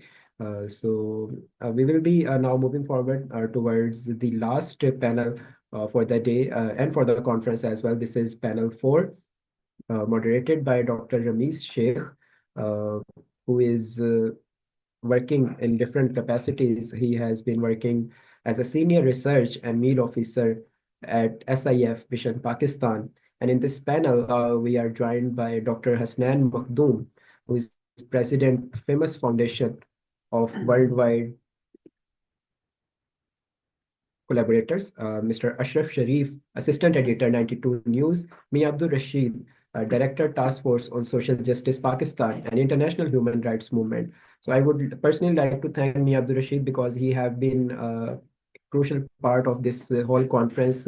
He remained with us for the whole 2 days. So a bundle of thanks to you, Mr. Mia Abdul Rashid Sahab. We have Mr. Mazhar Barlas with us, who is a senior columnist at Daily Jang, Mohsin Shahzad Mughal, founder, Young Journalist Federation Pakistan, Ms. Fatima Farhat, multimedia artist, and Mr. Imran Haider, Associate Director, Advancement Office, Minhaj University, Lahore. So we will be starting with this amazing panel. So we are being joined by Dr. Ramiz Ahmad Sheikh, who is the host of this session. So I'll be, giving the floor to Dr. Ramiz Ahmad Sheikh so he can formally start with the proceedings of panel 4. So Dr. Ramiz, floor is yours. Thank you so much, Hamid, for the kind introduction. And it is really a wonderful opportunity to me and especially join this wonderful conference on such a good topic, which you actually selected, and also basically all a very renowned professor, academicians, and development sector people, those are comes in this forum and basically share their ideas. So it's really honor for me to start as a moderator of this session. So once again, congratulations to all the organizers and the team, those basically organized this conference. So I am actually talking about the last panel of this conference, which is topic of the international collaboration and media diplomacy. So we have a very good number of panelists and experts in these sessions. So we have 6 panelists in these sessions. Dr. Hussain Maktoum, and he's working as a president famous Federation of Worldwide Collaborators.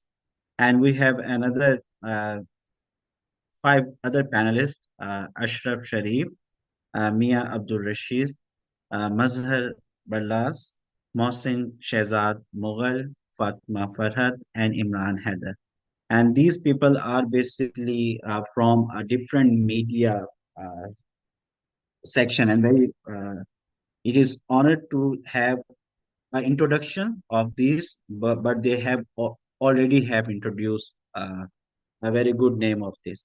So I'm going to start my panel discussion with my first panelist, with Dr. Hussain Maktoum, and he's working as a president famous Federation of Worldwide Collaborator and very vast experience in the media section.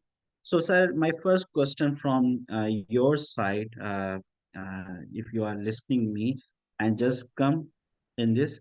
So I just go through and the questions with the panelists and give a forum to the panelists. What actually a methodology of this panel discussion.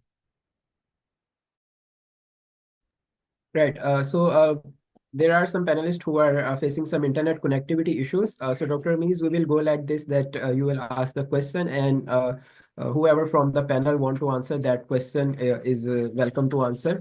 So we have Mr. Ashraf Sharif with us. I can see him.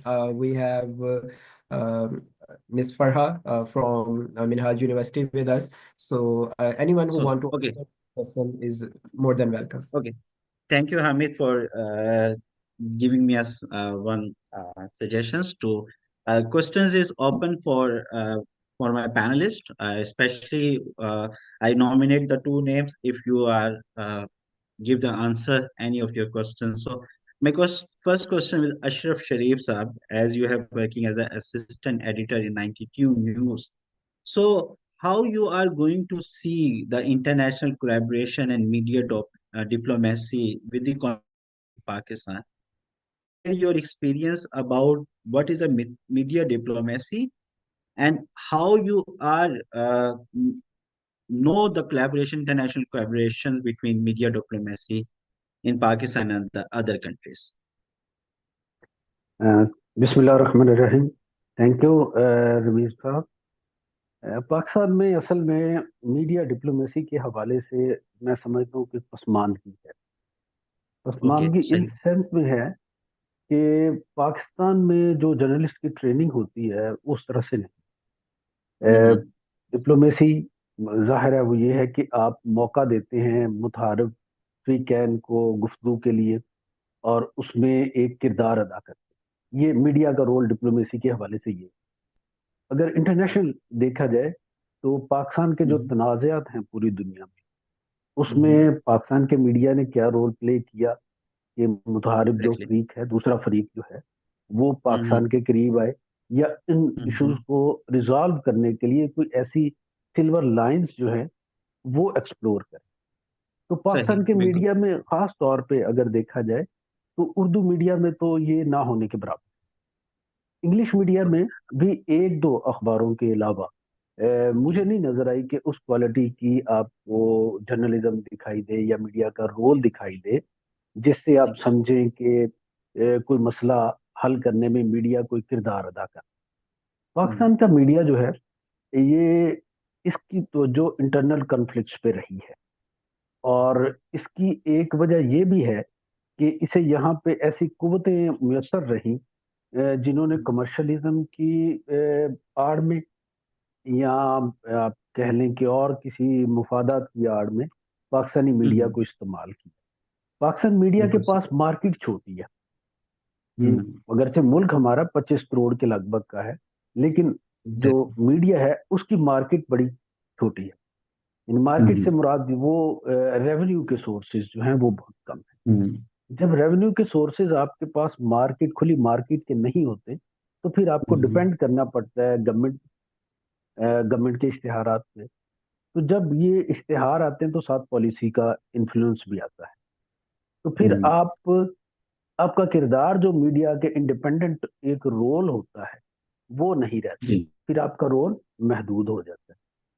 इस महदूद role में फिर आपको जो कहा जाता है किसी कॉन्फ्लिक्ट के हवाले से, किसी के साथ ताल्लुक के हवाले से, इंटरनेशनल रिलेशंस के हवाले से कि आप अपना कोई नैरेटिव दें, तो वो मुमकिन नहीं होता। फिर आपके पास बना बनाया एक नैरेटिव होता है, आप उसी पे चलते हैं। हम जब इंटरनेशनल जर्नलिस्ट से बात करते हैं और तलाश करते हैं उन अपॉर्चुनिटीज को कि हमारी डिप्लोमेसी में हमने कहाँ पे सपोर्ट किया, तो आप यकीन करें कि बड़ी मायूसी होती है। सबसे बड़ा पाकिस्तान का जो इशू है जिसपे हम बार बार उर्दू में और इंग्लिश पेपर्स में लिखते हैं, स्टेटमेंट्स आती हैं, आर्टिकल्स छपते हैं, वो है कश्मीर का इशू। अब कश्मीर के इशू के हवाले से स्वाय हम एक दूसरे की मजम्मत करें या एक दूसरे को मुर्द इल्जाम ठहराने के कि फलां ने कश्मीर बेच दिया, कश्मीर पॉलिसी बेच दी, इसके हवाले से इससे आगे बढ़ के नहीं हम देख। हमारे पास 92 न्यूज में लिखते हैं इफ्तिखार गिलानी साहब, ये सैयद अली गिलानी के रिलेटिव हैं जो कश्मीर के हमारे लीडर थे। तो जब मैं उनकी चीजें पढ़ता हूँ तो मुझे एज एडिटर तो मेरे सामने ये बात आती है कि वो हमारी निस्बत ज्यादा ट्रेंड है डिप्लोमेसी की इश्यूज में। फिर मैंने उनसे बात की कई दफा कि आप किस तरह से ये चीजें सारी मीडिया का रोल जो है इस हवाले से उसे तैयार करते हैं और खुद को तैयार करते हैं। तो उन्होंने बताया कि वहां पे कई दफा ऐसे ट्रेनिंग सेशंस हुए जिसमें जर्नलिस्ट को, मीडिया के लोगों को बताया जाता है कि आपने डिप्लोमेसी के हवाले से या कौमी जो इश्यूज हैं उनको जब इंटरनेशनली आप डिस्कस करें तो फिर कैसे करते हैं, आपने नेशनल लाइंस को कैसे परसू करना है, या अगर कभी जरूरत पड़े किसी खास इशू के ऊपर लॉबिंग की या एंगेज करने की किसी बाहर की तंजीम को, स्टेट को, तो फिर आप किस तरह से बात करें। तो ये बड़ी अहम चीजें होती हैं। बाज़ औक़ात ये भी होता है कि बाहर की कोई डिग्निटी आती है आपके यहाँ और आपने कोई खास उससे नुक्ता नजर या मौकफ लेना हो, अमूमी तौर पे स्टेट ऑफिस या उसकी मशीनरी जो है वो इस तरह से बात नहीं कर सकती बाहर के किसी डिग्निटी। तो फिर वो कुछ जर्नलिस्ट को, रिपोर्टर्स को एंगेज करती है और फिर वो उनको कहती है कि आप ये सवाल पुट करें प्रेस कॉन्फ्रेंस पे। तो वो सवाल पुट करते, फिर उस जो इंफॉर्मेशन आती है हमारे तक उसे फिर हम इस्तेमाल करते हैं। यानी अगर हम फर्ज किया कि इंडिया से कोई गेस्ट आता है यहाँ पे और हालात इस तरह के हैं कि मुज़ाकरात की बात बराह रास्त नहीं की जा सकती, तो फिर हमारा कोई रिपोर्टर दोस्त उसे कहेगा कि जी मुज़ाकरात के लिए माहौल जो है साजगार करने के लिए आपको जिन इकदामात की जरूरत है, पाकिस्तान अगर ये चीजें कर ले तो क्या इंडिया मुज़ाकरात पे आएगा। तो ये एक जवाब मिल जाता है। वो जवाब हतमी तौर पे मुकम्मल चाहे ना हो, लेकिन आपको उसमें से कोई ऐसा रास्ता जरूर मिल जाता है कि जिस पे आप आगे जाके अपनी पॉलिसी को चला सकते हैं। तो ये भी चीजें हैं डिप्लोमेसी के इस हवाले से भी होता है। इस यहाँ तक तो पाकिस्तान का मीडिया मैं समझता हूँ कि काम करता है। लेकिन अगर आप ये देखें कि अपनी इंडिपेंडेंट राय रख के वो किसी इशू के ऊपर एंगेज करे किसी एक्टिविटी को, तो वो हमें दिखाई नहीं देता यहाँ। बिल्कुल ये सही। एक ये एक खला बिल्कुल। है। और शायद इसकी वजह ये है कि हम उस तरह से सोचते ही नहीं। मिसाल के तौर पे मैं ये बताऊं कि पाकिस्तान में अगर आप किसी जर्नलिस्ट से पूछें कि आइडियल आपकी पोजीशन क्या होगी इश्यूज के हम्म। हवाले, तो वो कहेगा जी कि मैं तो इंडिपेंडेंट हूँ। ये जी। हमें एक आइडियल उसकी एक पोजीशन दिखाई देती है कि वो इंडिपेंडेंट है, वो किसी लॉबी का हिस्सा नहीं है, किसी से मुतासर नहीं है।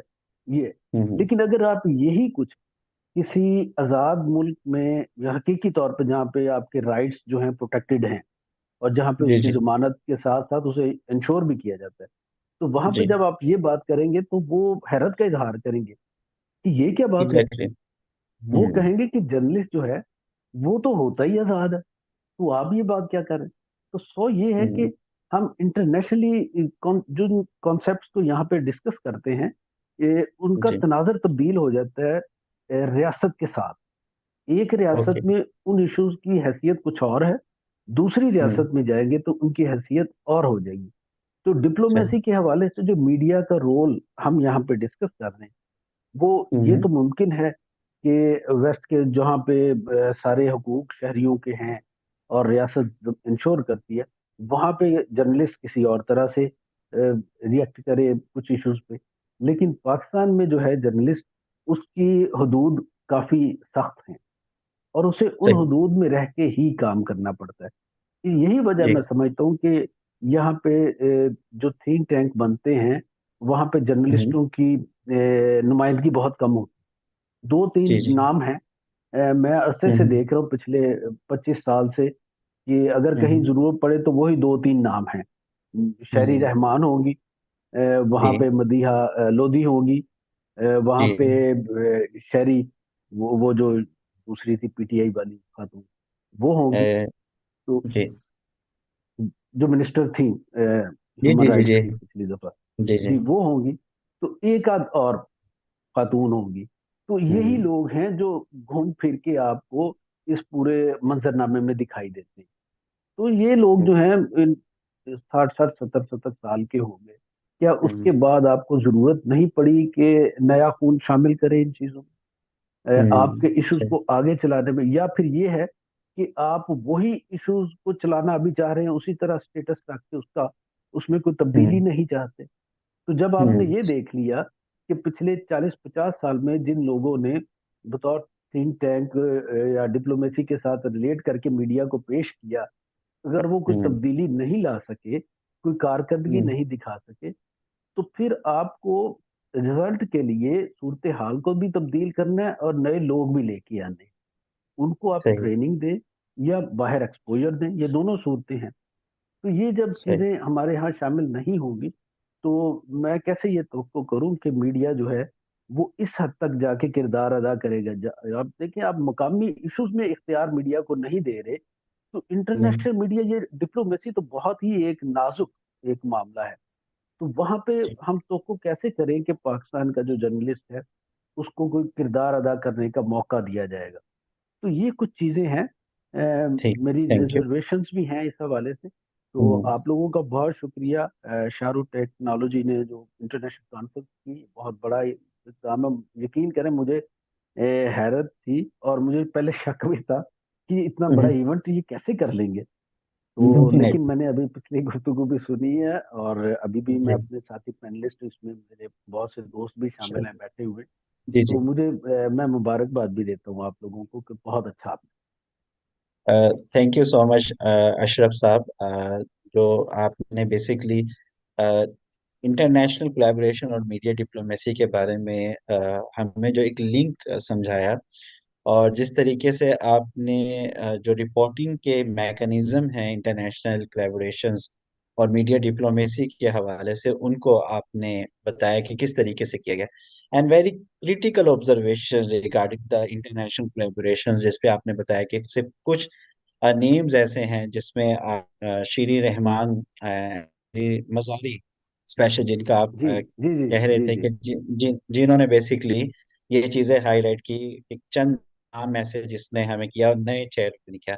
And very good collaborations and very good knowledge, जिसकी वजह से आपने हमारे इन तमाम चीज़ों को अंडरस्टैंडिंग ऑफ मीडिया डिप्लोमेसी पे है। मैं अपने सेकंड पैनलिस्ट की तरफ चलूंगा, जो कि हमारे पास इस वक्त मौजूद हैं, मियां अब्दुल रशीद साहब, and he is working as a director task force on social justice Pakistan international human rights movements. So sir, first of all, welcome for this panel discussion on the topic of international collaboration and media diplomacy. So, sir, my question from your side, as Mia Abdul Rashid said, you are working in social justice Pakistan. So, how you are see the human rights movements, international and national movements, and what is the role of media diplomacy in these movements? Sir, please, forum is your and I need your answer. Thank you.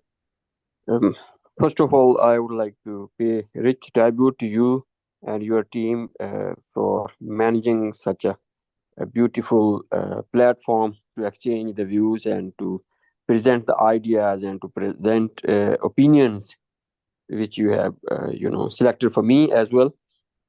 As it is, the dire need of the day to understand, first of all, what is diplomacy, then media diplomacy, and then its international collaboration.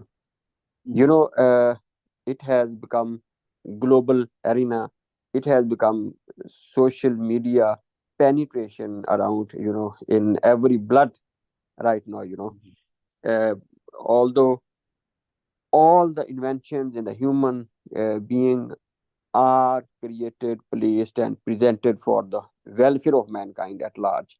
The ultimate objective, all the scientific tools and social media tools are just for the welfare of humankind at large, without any prejudice. First of all, it is the dire need to understand its objectivity, main objectivity. Then we come to know about its broad spectrum. In an era defined by rapid technological advancements, the traditional landscape of international relations and diplomacy, it has undergone a profound transformation. The emergence of social media platforms has given rise to a new dimension in global affairs, shaping the way nations communicate and interact on the world stage. As we navigate this digital era, understanding the role of social media in international relations become very crucial.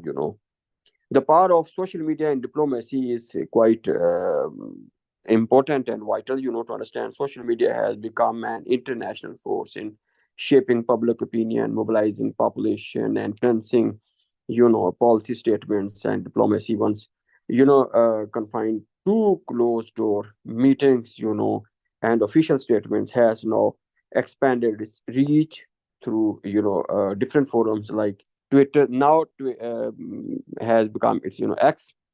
Ever before it was Twitter, Facebook, and Instagram, and other tools. There are so many people who have different views in this regard. Addressing so many issues. We at this platform are required and, desired by, I think, the hosts to devise certain solutions. There are few boundaries. There are a few of the boundaries where we can penetrate and where we can't. As far as it is regarded with the uh, defensive objectivity or, foreign policy statements, we as social media uh, experts or like that, we can't interfere in the certain sphere. The world has changed now. The world has changed to the greater extent now. We When we used to talk about something, we used to seek information, there were only two mainstream media: electronic media or print media.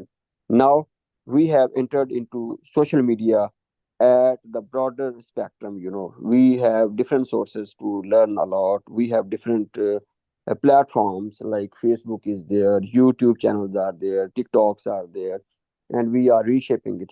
We are reshaping it. We are using it and misusing it. We doesn't means we all are included.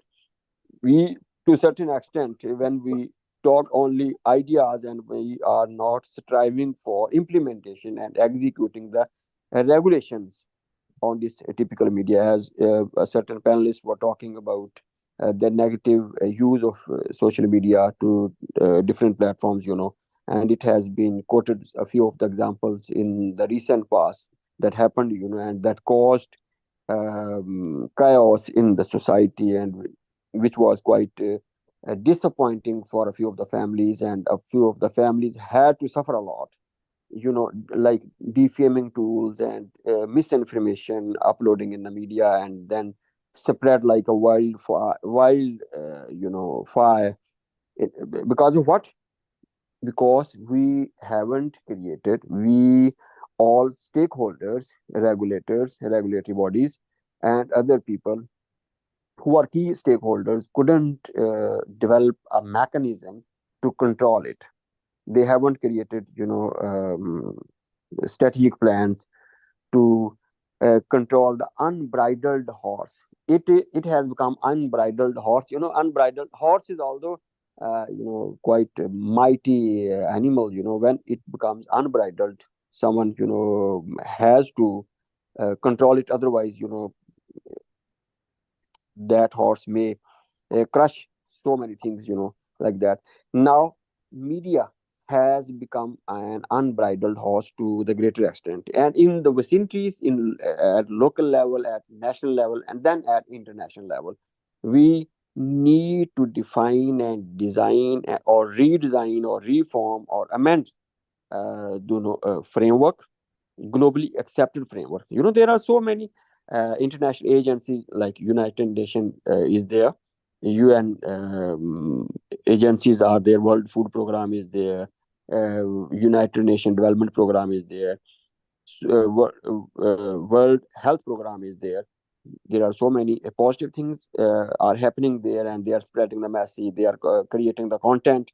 They are creating the content for the welfare of the mankind at massive scale, irrespective of geographical boundaries. In the same way, we have to address this hot issue, the dire need to talk to the UN level to reframe the policy to control the social media at international level, across the boundaries, across the nations. That is the only way. I suggest it, and I have a strong stance for that. Otherwise, every country has its own objective, own way to control it and to monitor the policy level. There are a few of the countries who have kingdom style to control the public, and there are a few of the people where these electables are there, and there is democracy system is there, as UK is called the mother of democracy. There are rules there, to control the media and social media, and like that. Independence is also there, but ultimate independence is nowhere in the world. Ultimate independence, absolute independence for any media is nowhere in the world. If there is independence, there is no regulations, so there would be an upheaval to the masses that may cause hundreds of millions of people, hundreds of millions of people, and hundreds of millions of dollars, and economic meltdown, like that. When a news, in the few months back, it was quoted about the Palestine, and the people who were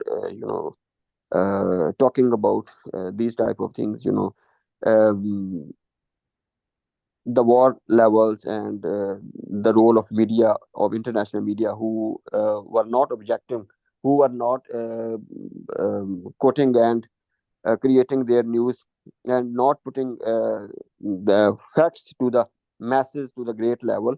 They had to suffer a loss. Who had to suffer a loss? The international companies who were supporting. So media projected, Pakistani media, or the stakeholders, or the oppressed community, they objected.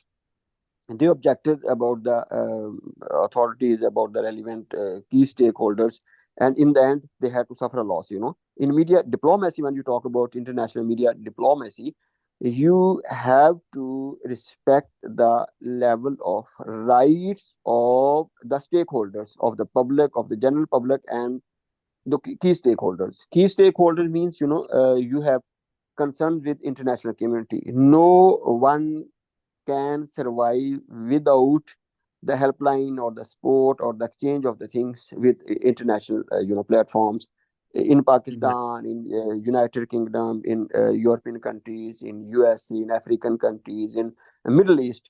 They all of the people are creating healthy environment for each other. Education start learning from other countries, and the students are going to so many countries to learn a lot. They have to exchange the barter system. Like old age, used to be a barter system when we used to exchange mutually rewarding products or things with each other. In the same way, at this era, globally recognized social media control, we have to design or create regulatory body, internationally recognized, and with the help and permission of UN, and with the support and patronage of UN, to control social media, to defend the rights of every citizen of all the nations across the world. Otherwise, when we talk about we are doing this and that, it is good. It is good to satisfy ourselves, but it is not the solution to as it is my stance only. If we want a real-time solution for international collaboration and media diplomacy, we have to strive for regulation first, and we have to knock at the right forum. We have to call upon, we have to request, or we have to influence, collect individually, collectively, or in a consortium, to tell the people how to control it. Issues are not in a cover. Issues are like a broad daylight. Everybody knows about it. In ancient times, in previous times, in old age, there were a few channels only. We had to wait a lot to learn about any national news or international news. We have to know about the media. We have to tune the media channels, BBC, CNN, Fox News, and PTV, and other national channels, National Geography, like that. Now, social media is there. When someone Yes, talks, it spreads like a fire. In a few seconds, it is on everybody's phone, or in the front of everyone. It just takes a few seconds at international level. we exactly. i am I am revising and repeating. It may be a monotonous situation for you, but regulatory framework Mhm. is the dire need of the day to address Exactly. international collaborations and media diplomacy. Otherwise, everyone has on sword in his or her hand. Exactly. He or Mhm. she can slaughter. He or she can mend. We can do, if we can do something to the constructive Mhm. level.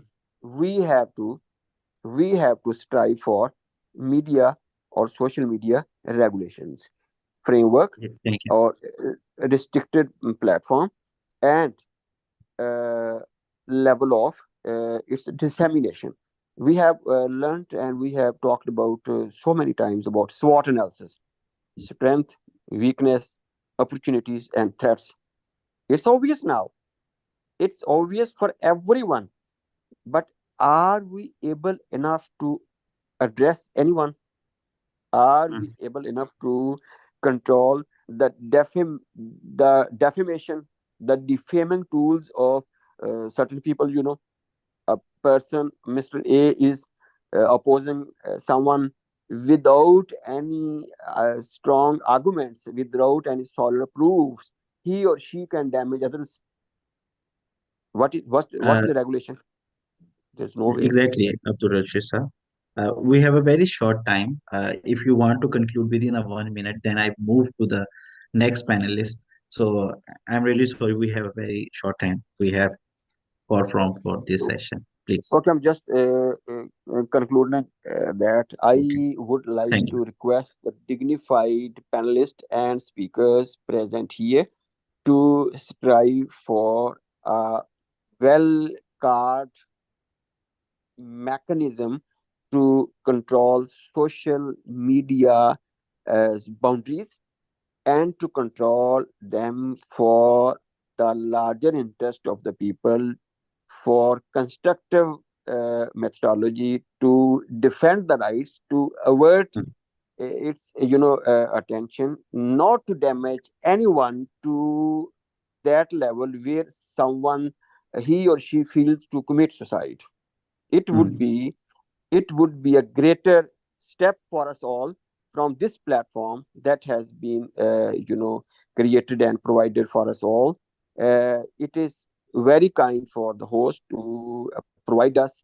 It would be a continued charity for us all if we select only one point, and we may be able to you know invite the authorities and to convince the relevant public authorities to make it possible to apply it in an objective way, just for the welfare and protection of the rights of the people.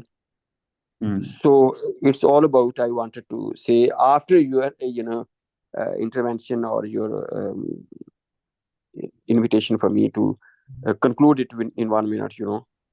So it's all about, so nice of you people. You have invited me to say my stance. Thanks a lot. Thank you so much, Mia Abdul Rashid Sahab, for sharing your thoughts and insights regarding the international collaboration and media diplomacy. And the expertise you have shared, the knowledge you have shared, is really meaningful and learning for me and my audience too. And thank you so much again for your time and your thoughts. So my next panelist is Mr. Abid Ali from Denmark, and he's currently working as a chairman organization of World Peace Denmark. So, sir, first of all, welcome. I'm from Pakistan, and so you are in Denmark now. And my question from you, as you know, that the panel discussion on the topic of the international collaboration and media diplomacy. So, how you see the diplomacy, media diplomacy, in the context of the international collaborations, and what is a major role uh, in the current scenario media play and for the effectiveness of the international collaboration and media diplomacy? So, forum is yours. Thank you. Sir Abid, kindly unmute your mic. You can see mic on left of your screen. Here's a mic icon. Kindly click that.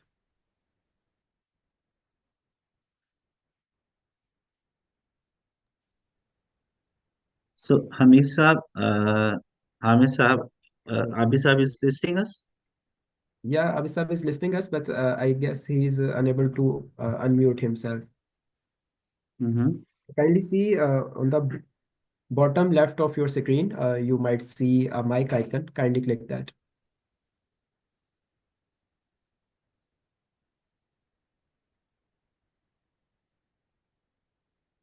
Abi Saab, are you hearing us? If yes, please check your mic and also your laptop speaker button. If any of one is unmute, please mute. Click on this.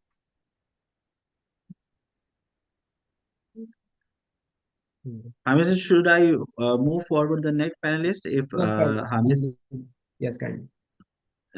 so we have Mr. Imran Haider with us.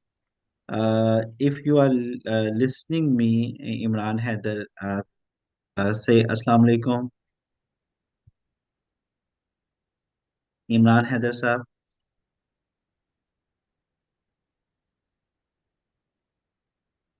So we have Fatma from UMT. And Fatma, are you hearing me? If yes, please say hi, hello, and assalamu alaikum. Yeah, we have Mr. Zain Naveed with us, so I guess we can Okay, towards him. okay, Yeah, Imran Heather, I can hear you. So okay. Dr. Imran sir, Imran Haider ji sir, hello assalamu alaikum. जी अस्सलाम वालेकुम First of all, welcome in the last panel discussion uh, on topic of international collaboration and media diplomacy. So, are you hearing me? Is there any या I am distinction? Listening Okay. So, as you know that we are discussing on the international collaboration and media diplomacy. Two of panelists previously effectively an insight discussion on the media diplomacy and international collaboration.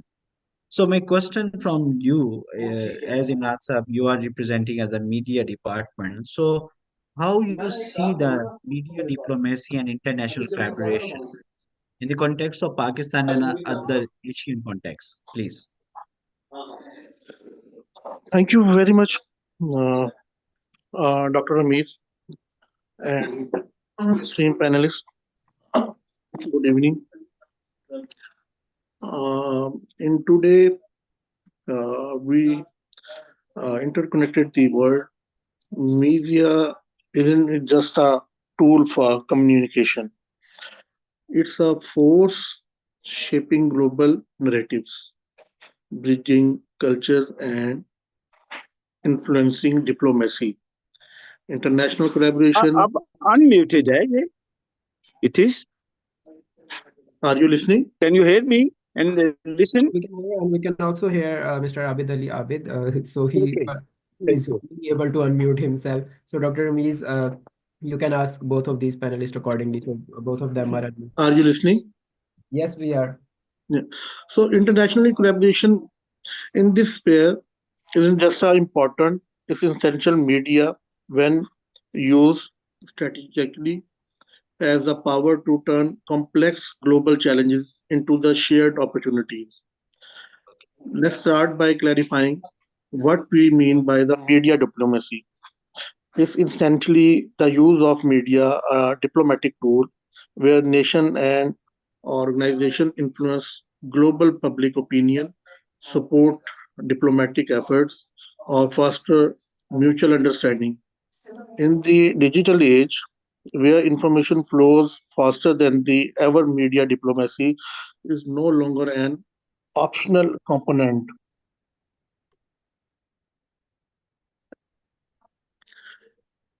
Collaboration across nation is media diplomacy amplifies its impact. Think about it. No single country or organization can tackle issues like global health issue crisis, even misinformation alone, and the climate change. By pooling resources, expertise, and reaches, we can achieve the more together than the individually. Like example, take the COVID-19 pandemic as a big example. Government, international organization, and the media platforms join Fori to counter misinformation and promote accurate health guideline campaigns rolled out globally in multiple languages, ensuring the essential information reach even to the most remote communities. This collaboration undoubtedly saved lives. Another example, we quote the climate issue. Media outlets worldwide play a key role in raising awareness and pursuing leaders to commit climate goals. It wasn't We just have about time the limitation. I would like creation. to kindly conclude. We have Mr. Abid Ali Abid, Dr. Jafar Samdani with us. So Yeah, we towards the end of this conference. So kindly summarize it in a minute, please. yeah. Um, Now I'm talking about the other challenges. Here is a misinformation and the propaganda and the digital divide, uh, cultural missteps. These are also different kind of issues we are facing in media diplomacy as well. And the way forward is building multilateral platforms, enhancing media literacy, public-private partnerships, uh, through we can resolve these kind of issues. So, in the conclude, the media diplomacy is more than just a crafting messages. It's about the fostering understanding, trust, and connections. Collaboration is the cornerstone of the process. Thank you very much.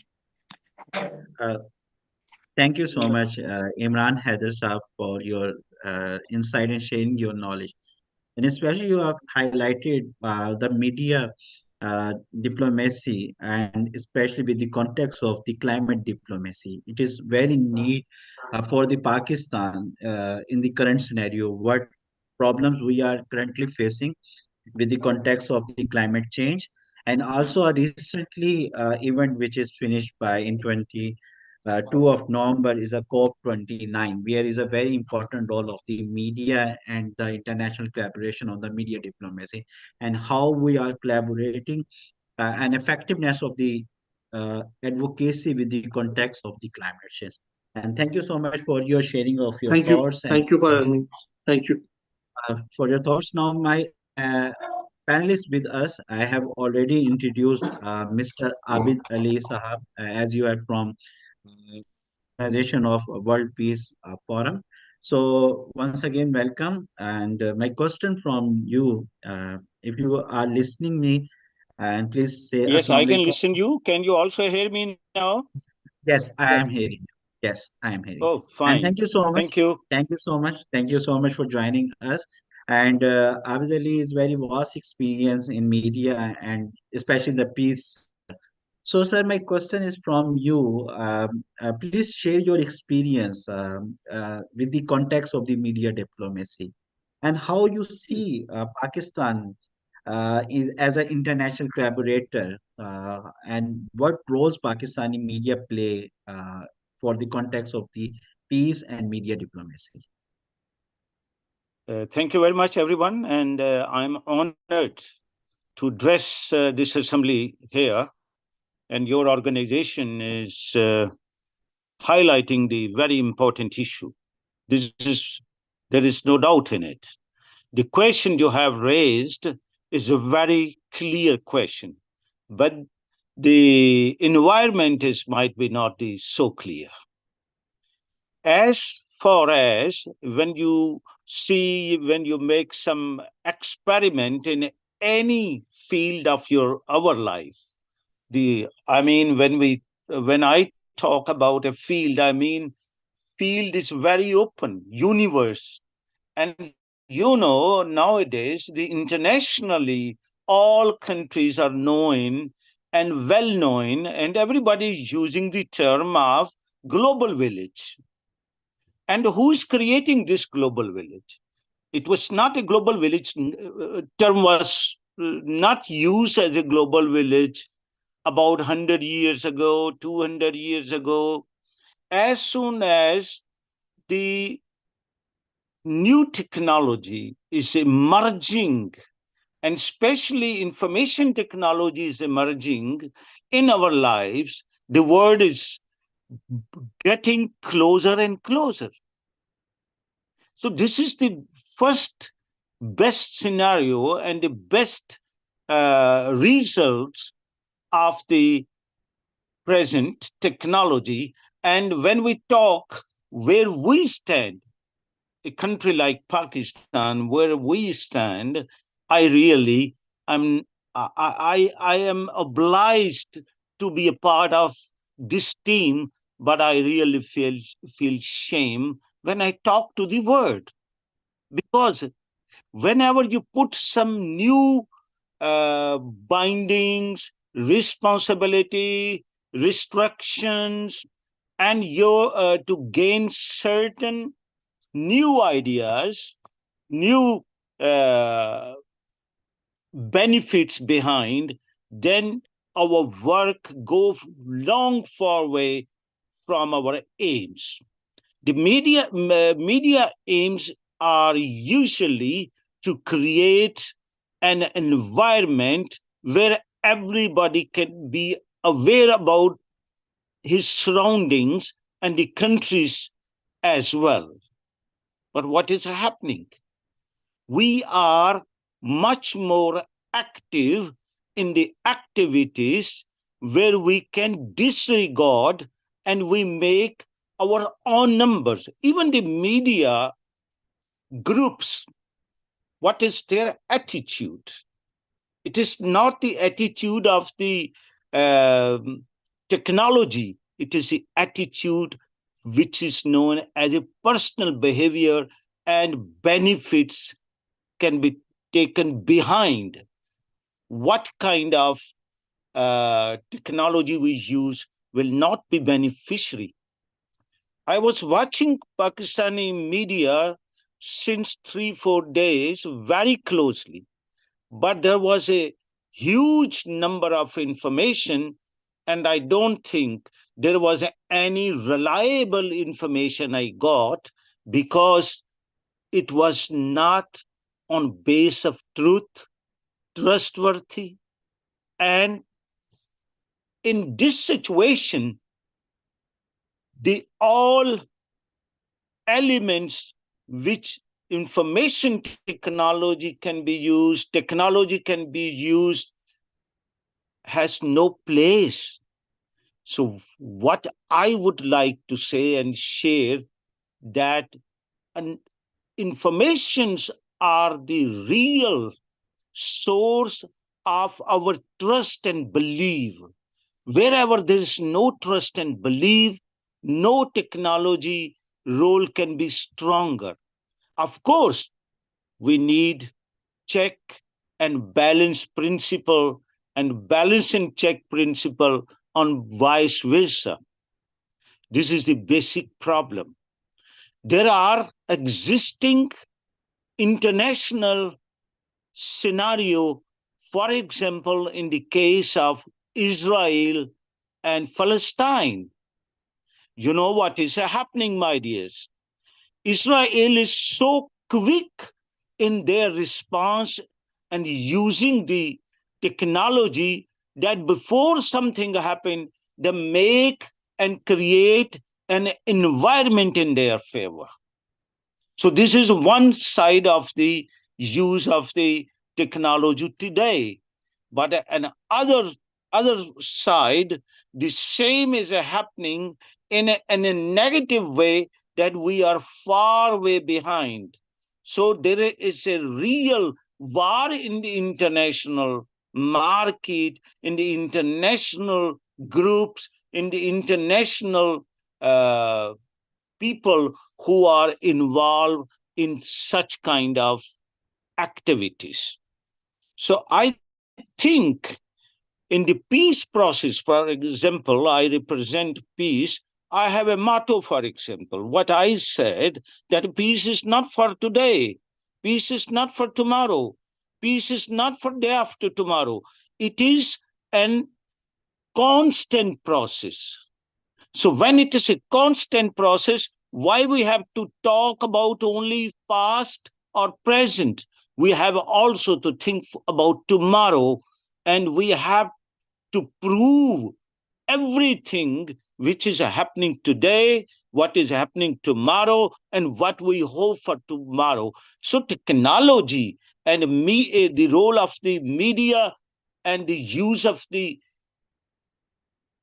technology is no problem. It is going in the right direction, but unfortunately, there are so many bindings and the new concern for the interest of the governments, interest of the political parties, interest of the media groups, and interest of the social organizations behind, and they are acting like puppets. So let me remind one thing to all of you, my dear friends, that if we need the full benefits, we need the right communication. For example, what is right communication? That where I start and where I end, how many are variations? What is my information? What information is reaching at the end? There is a great connection from the beginning to end. And when such connections are disturbed or disconnected in the way, there could not be, it is not possible that the all information will reach to the end accordingly. So this is a very negative role.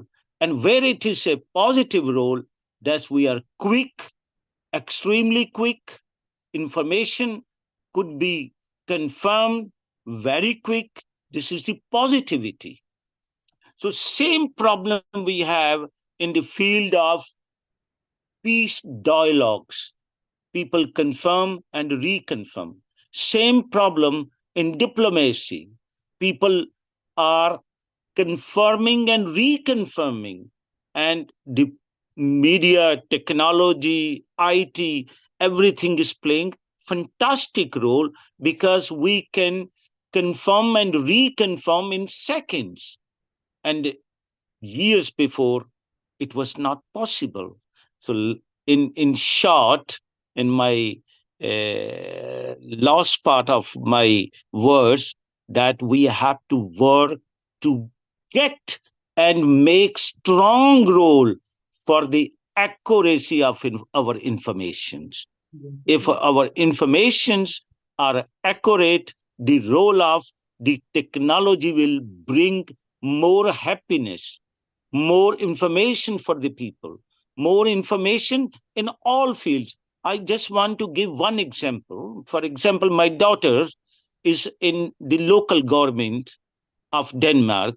She's elected 3 time elections in Denmark, and since 12 years, she is part of the local government. And now they have make a very active uh, initiate what, that everybody can see what they are discussing when they make any discussion in their forum, in their conference, in their monthly meetings. Every citizen of our council can see that directly. It was only not even thinkable few years ago.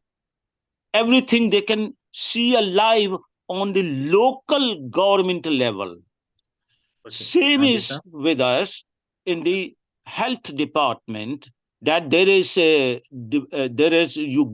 have a kind of, we call it health platform, where I can see, for example, all kind of information, my meetings, my calls with the doctors, my call from the hospitals, my test reports, everything I receive next day when something happened, or sometime before anything happened. So this is the role of the technology in media, in social lives, in political life, in peace activities. So if anybody has any question, thank you. Thank you so much, Abid Alisa from Denmark. And you have shared very good informations and knowledge with us. And especially you highlighted uh, the information and the disinformation, which is very need to people to understand what is information and what is the informations. As you have very also analyzed a very good aspect with the perspective of the media diplomacy and international collaborations. So moving towards the next thing, I really thanks to all my panelists those give a valuable time from their busy routine for this discussion, which is topic on the international collaboration and media diplomacy. I will thanks to all my four panelists, Ashraf Saab, Mia Abdul Rashid Saab, Abid Ali Saab, and Imran Haider Saab for your time and for your. If you have any question from my panelist, so you ask from that, and you also write a question on the chat box, so I will ask from my panelists. So we also have a very short time for this because we have extended this panel discussions 24 minutes because we finished this panel discussion by 5 p.m. Pakistan times. So if you have any questions, just open your mic and ask and highlight the name of the panelist. Yeah, thank you very much, Dr. Ramiz, for moderating this amazing panel. And we have a couple of questions, but we have noted it down. And this is a kind of series of conferences, inshallah, that Shahruh Technologies will be conducting. And you guys are going nowhere. You are going to stay with us, and we will be asking you so many questions, and we'll be taking your guidance. So at the moment, we are going to conclude it here. So bundle of thanks to all the amazing panelists, Mr. Imran Haider, Sir Abid Ali Abid, uh, Ashraf Sharif Sahab, and sorry, me Abdul Rashid Saab. Yeah, so thank you very much, everyone. And thank you very much to our amazing moderator for this panel, Dr. Ramiz Ahmad Sheikh, for joining us today for the day two of International Conference on Emerging Trends in Media Technology. So now we are moving towards the conclusion. I'll take just a couple of minutes to thank our partners in this amazing Media Tech conference, and then I'll hand over to Dr. Jafar Samdani for some concluding remarks. And finally, we will be having a short thank you note from our chief guest, Dr. Saeed Ahmad Qadri, who will be thanking you all for joining this international conference. And with that, I would like to announce yet another amazing conference, this time not on media tech primarily, but on peace tech. So I believe that Mr.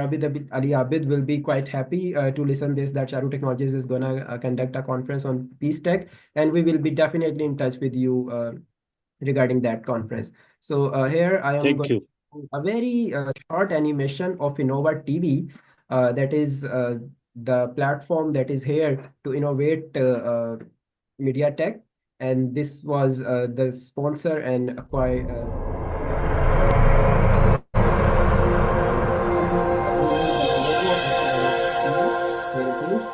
Thank you very much, Team Innova TV, for helping us organize this conference and for being with us whenever we are.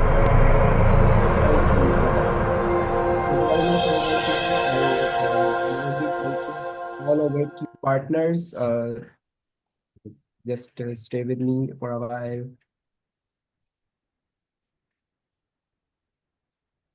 Right.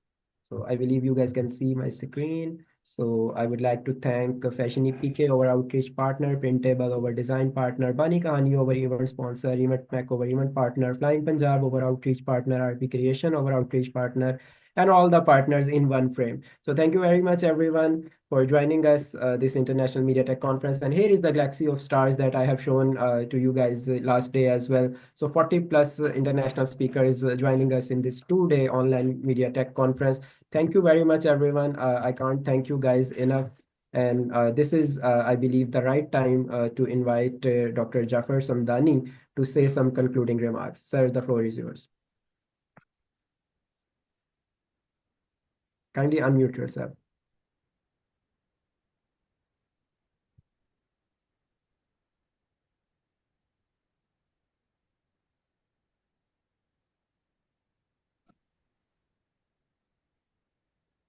बिस्मिल्लाहिर्रहमानिर्रहीम।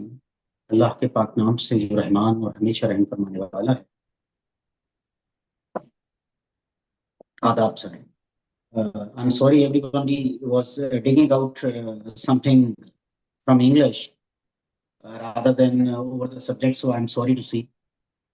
And I'm sorry to speak in Urdu. I haven't much time. Rather than to move for an English, I switch myself towards an Urdu. If you would allow me, then I can sum up just within 3 minutes. Yes, sir, please. Because I yet have to pray my exit prayer and I have a very short time. Yes, please. Go दो ahead. बातें आपने जिक्र की हैं, एक है media, एक है ट्रेंड।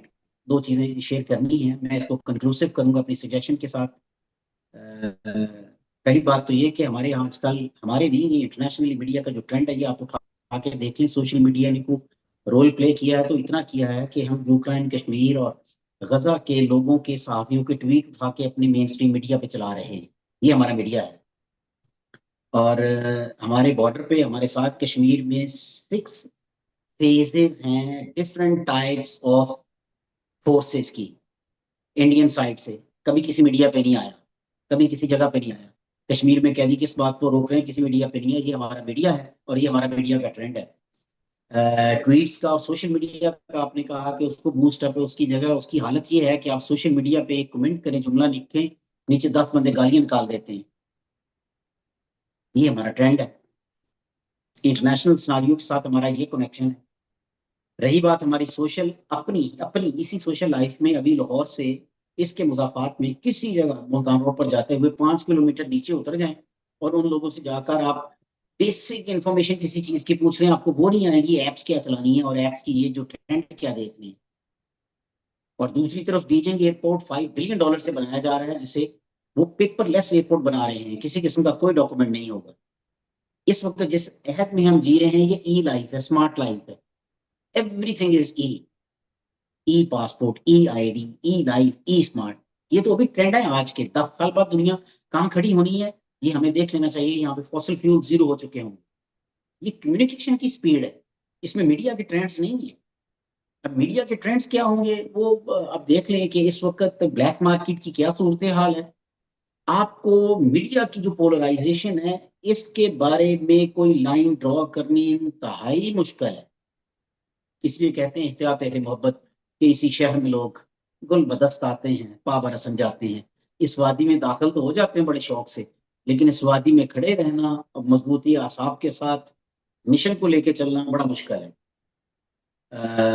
मीडिया का ये हाल है और हम मीडिया चलाने वालों की कैरेक्टरिस्टिक्स की कोई ड्रास्टिक लाइन नहीं है, कोई लाइन नहीं है। ना लॉ है, ना एथिक्स है, ना कोई कोड है और ना उसकी फॉलोइंग है। और आज का वाकया ले लें या पिछले दिनों का वाकयात ले लें, मैं किसी साइड पे पोलराइजेशन की बात नहीं कर रहा। सिर्फ इतनी बात कहूंगा, बासियत मुसलमान और बासियत सिविलाइज्ड सिटीजन। जब तक हम वापस खानकाही निजाम पर नहीं जाते, जो तरबियत का बुनियादी दस्तूर और कोड था, जब तक हम मिली तौर पर, मिली और कौमी सतह पे हम ऐसा डिसिप्लिन नहीं बनाते जो खानकाही निजाम का कुरूने उला में था, उस वक्त तक हम अपनी कौमी तरबियत नहीं कर सकते। हमारी तालीम, हमारा समाज, हमारी सियासत, हमारे रवैये, हमारा इल्म, हमारा अमल, हमारा समाज, हमारा मुआश, हर जगह पर इतना ज्यादा तकसीम दर तकसीम है कि अब वहां से कोई यूनिफिकेशन और यूनाइटेड अप्रोच और यूनाइटेड जो आइडियोलॉजी है, कंसेंसस वो डेवलप नहीं कर सकते। ना कोई लीडर है, ना कोई कौम है, ना कोई सरहद है, ना कोई नजरिया है, ना ख्याल है। इस हद तक तकसीम हो चुके हुए हैं। बहुत शुक्रिया। बहुत शुक्रिया डॉक्टर जाफर समदानी गिलानी साहब, आपने बहुत खूबसूरत मशवरा दिया खानकाही निज़ाम के हवाले से भी। और हमारे साथ डॉक्टर सईद अहमद कादरी मौजूद हैं, जो कि ना सिर्फ मुंसलिक हैं इस निज़ाम के साथ, बल्कि इसका प्रचार भी करते हैं और मोहब्बत की बात करते हैं, प्यार की बात करते हैं, अमन की बात करते हैं। तो अब हम बस दरख्वास्त करेंगे डॉक्टर सईद अहमद कादरी से कि वो इस 2 रोज़ा बैनुल अक़वामी मीडिया टेक कॉन्फ्रेंस के इख्तितामी कलमात जो हैं वो आप तमाम अहबाब के साथ शेयर करें। आप तमाम अहबाब का मेरी तरफ से, टीम शाहरुख टेक्नोलॉजीज़ की तरफ से, और मैं बार बार कह रहा हूँ कि पाकिस्तान के पूरे मीडिया टेक की तरफ से बहुत बहुत शुक्रिया।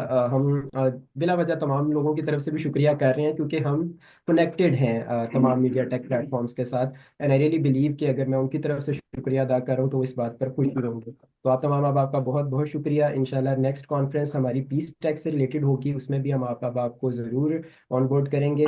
तो मैं दरख्वास्त करूंगा डॉक्टर सईद अहमद कादरी से कि वो इख्तितामी कलमात। सलामुअलैकुम वरहमतुल्लाहि वबरकातुहू। सबसे पहले मैं शाहरुख टीम के हवाले से और तमाम मुकर्ररीन, तमाम सामीन, तमाम नाजरीन का शुक्रिया अदा करूँगा कि उन्होंने इसको ज्वाइन किया, और अल्लाह रब्बुल इज़्ज़त से ये तौफीक मांगूंगा कि अल्लाह ताला शाहरुख टीम को राह रास्त पर रहने की तौफीक अता फरमाए। और क्योंकि मीडिया के मामला कुछ ऐसे ही हैं कि एक तरफ खाई और एक तरफ, तो मेरी दुआ है कि अल्लाह ताला इन सबको कल्बे सलीम अता फरमाए, और इनकी आंखों में वही सुरमा है मेरी आंख का हाके मदीना व नजफ। तो इसी के साथ मैं तमाम शुरका का, तमाम नाजरीन का, तमाम का शुक्रिया अदा करता हूँ, और इनके लिए फिर दुआ करता हूँ कि अल्लाह ताला इनकी तौफीकात में बरकत अता फरमाए। वमा अलैना इल्लल बलागुल मुबीन।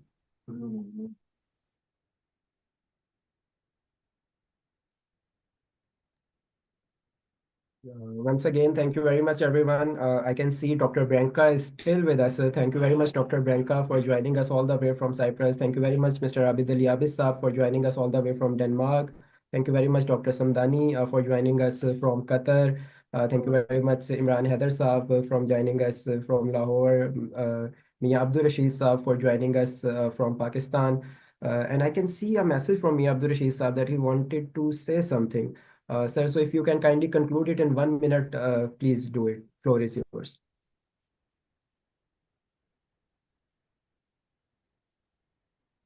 Thanks a lot for that. You have provided me an opportunity to say something in 1 minute only.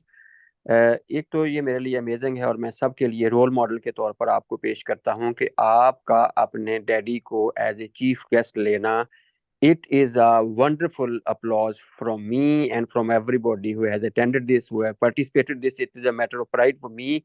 You have given a takeaway of this event is that we must invite our parents as a chief guest in every conference, every meeting. I am proud of you. I say you have done really wonderful. It is a takeaway of today. And the second takeaway is we have to pledge only one thing: to be positive, to be constructive, to be optimistic all the time for the welfare, for the beneficial opportunities of mankind without any prejudice. So nice of you. So nice of you. Thank you very much, sir. With this, let's conclude this two-day international conference. Quite emotional moments here in Shahruh office. Thank you very much, everyone. Inshallah, looking forward to see you in our upcoming Peace Tech conference, where we will be doing it in collaboration with some partners. Till then, take a lot of care of yourself. Stay blessed. Have a good day ahead. Allah Hafiz.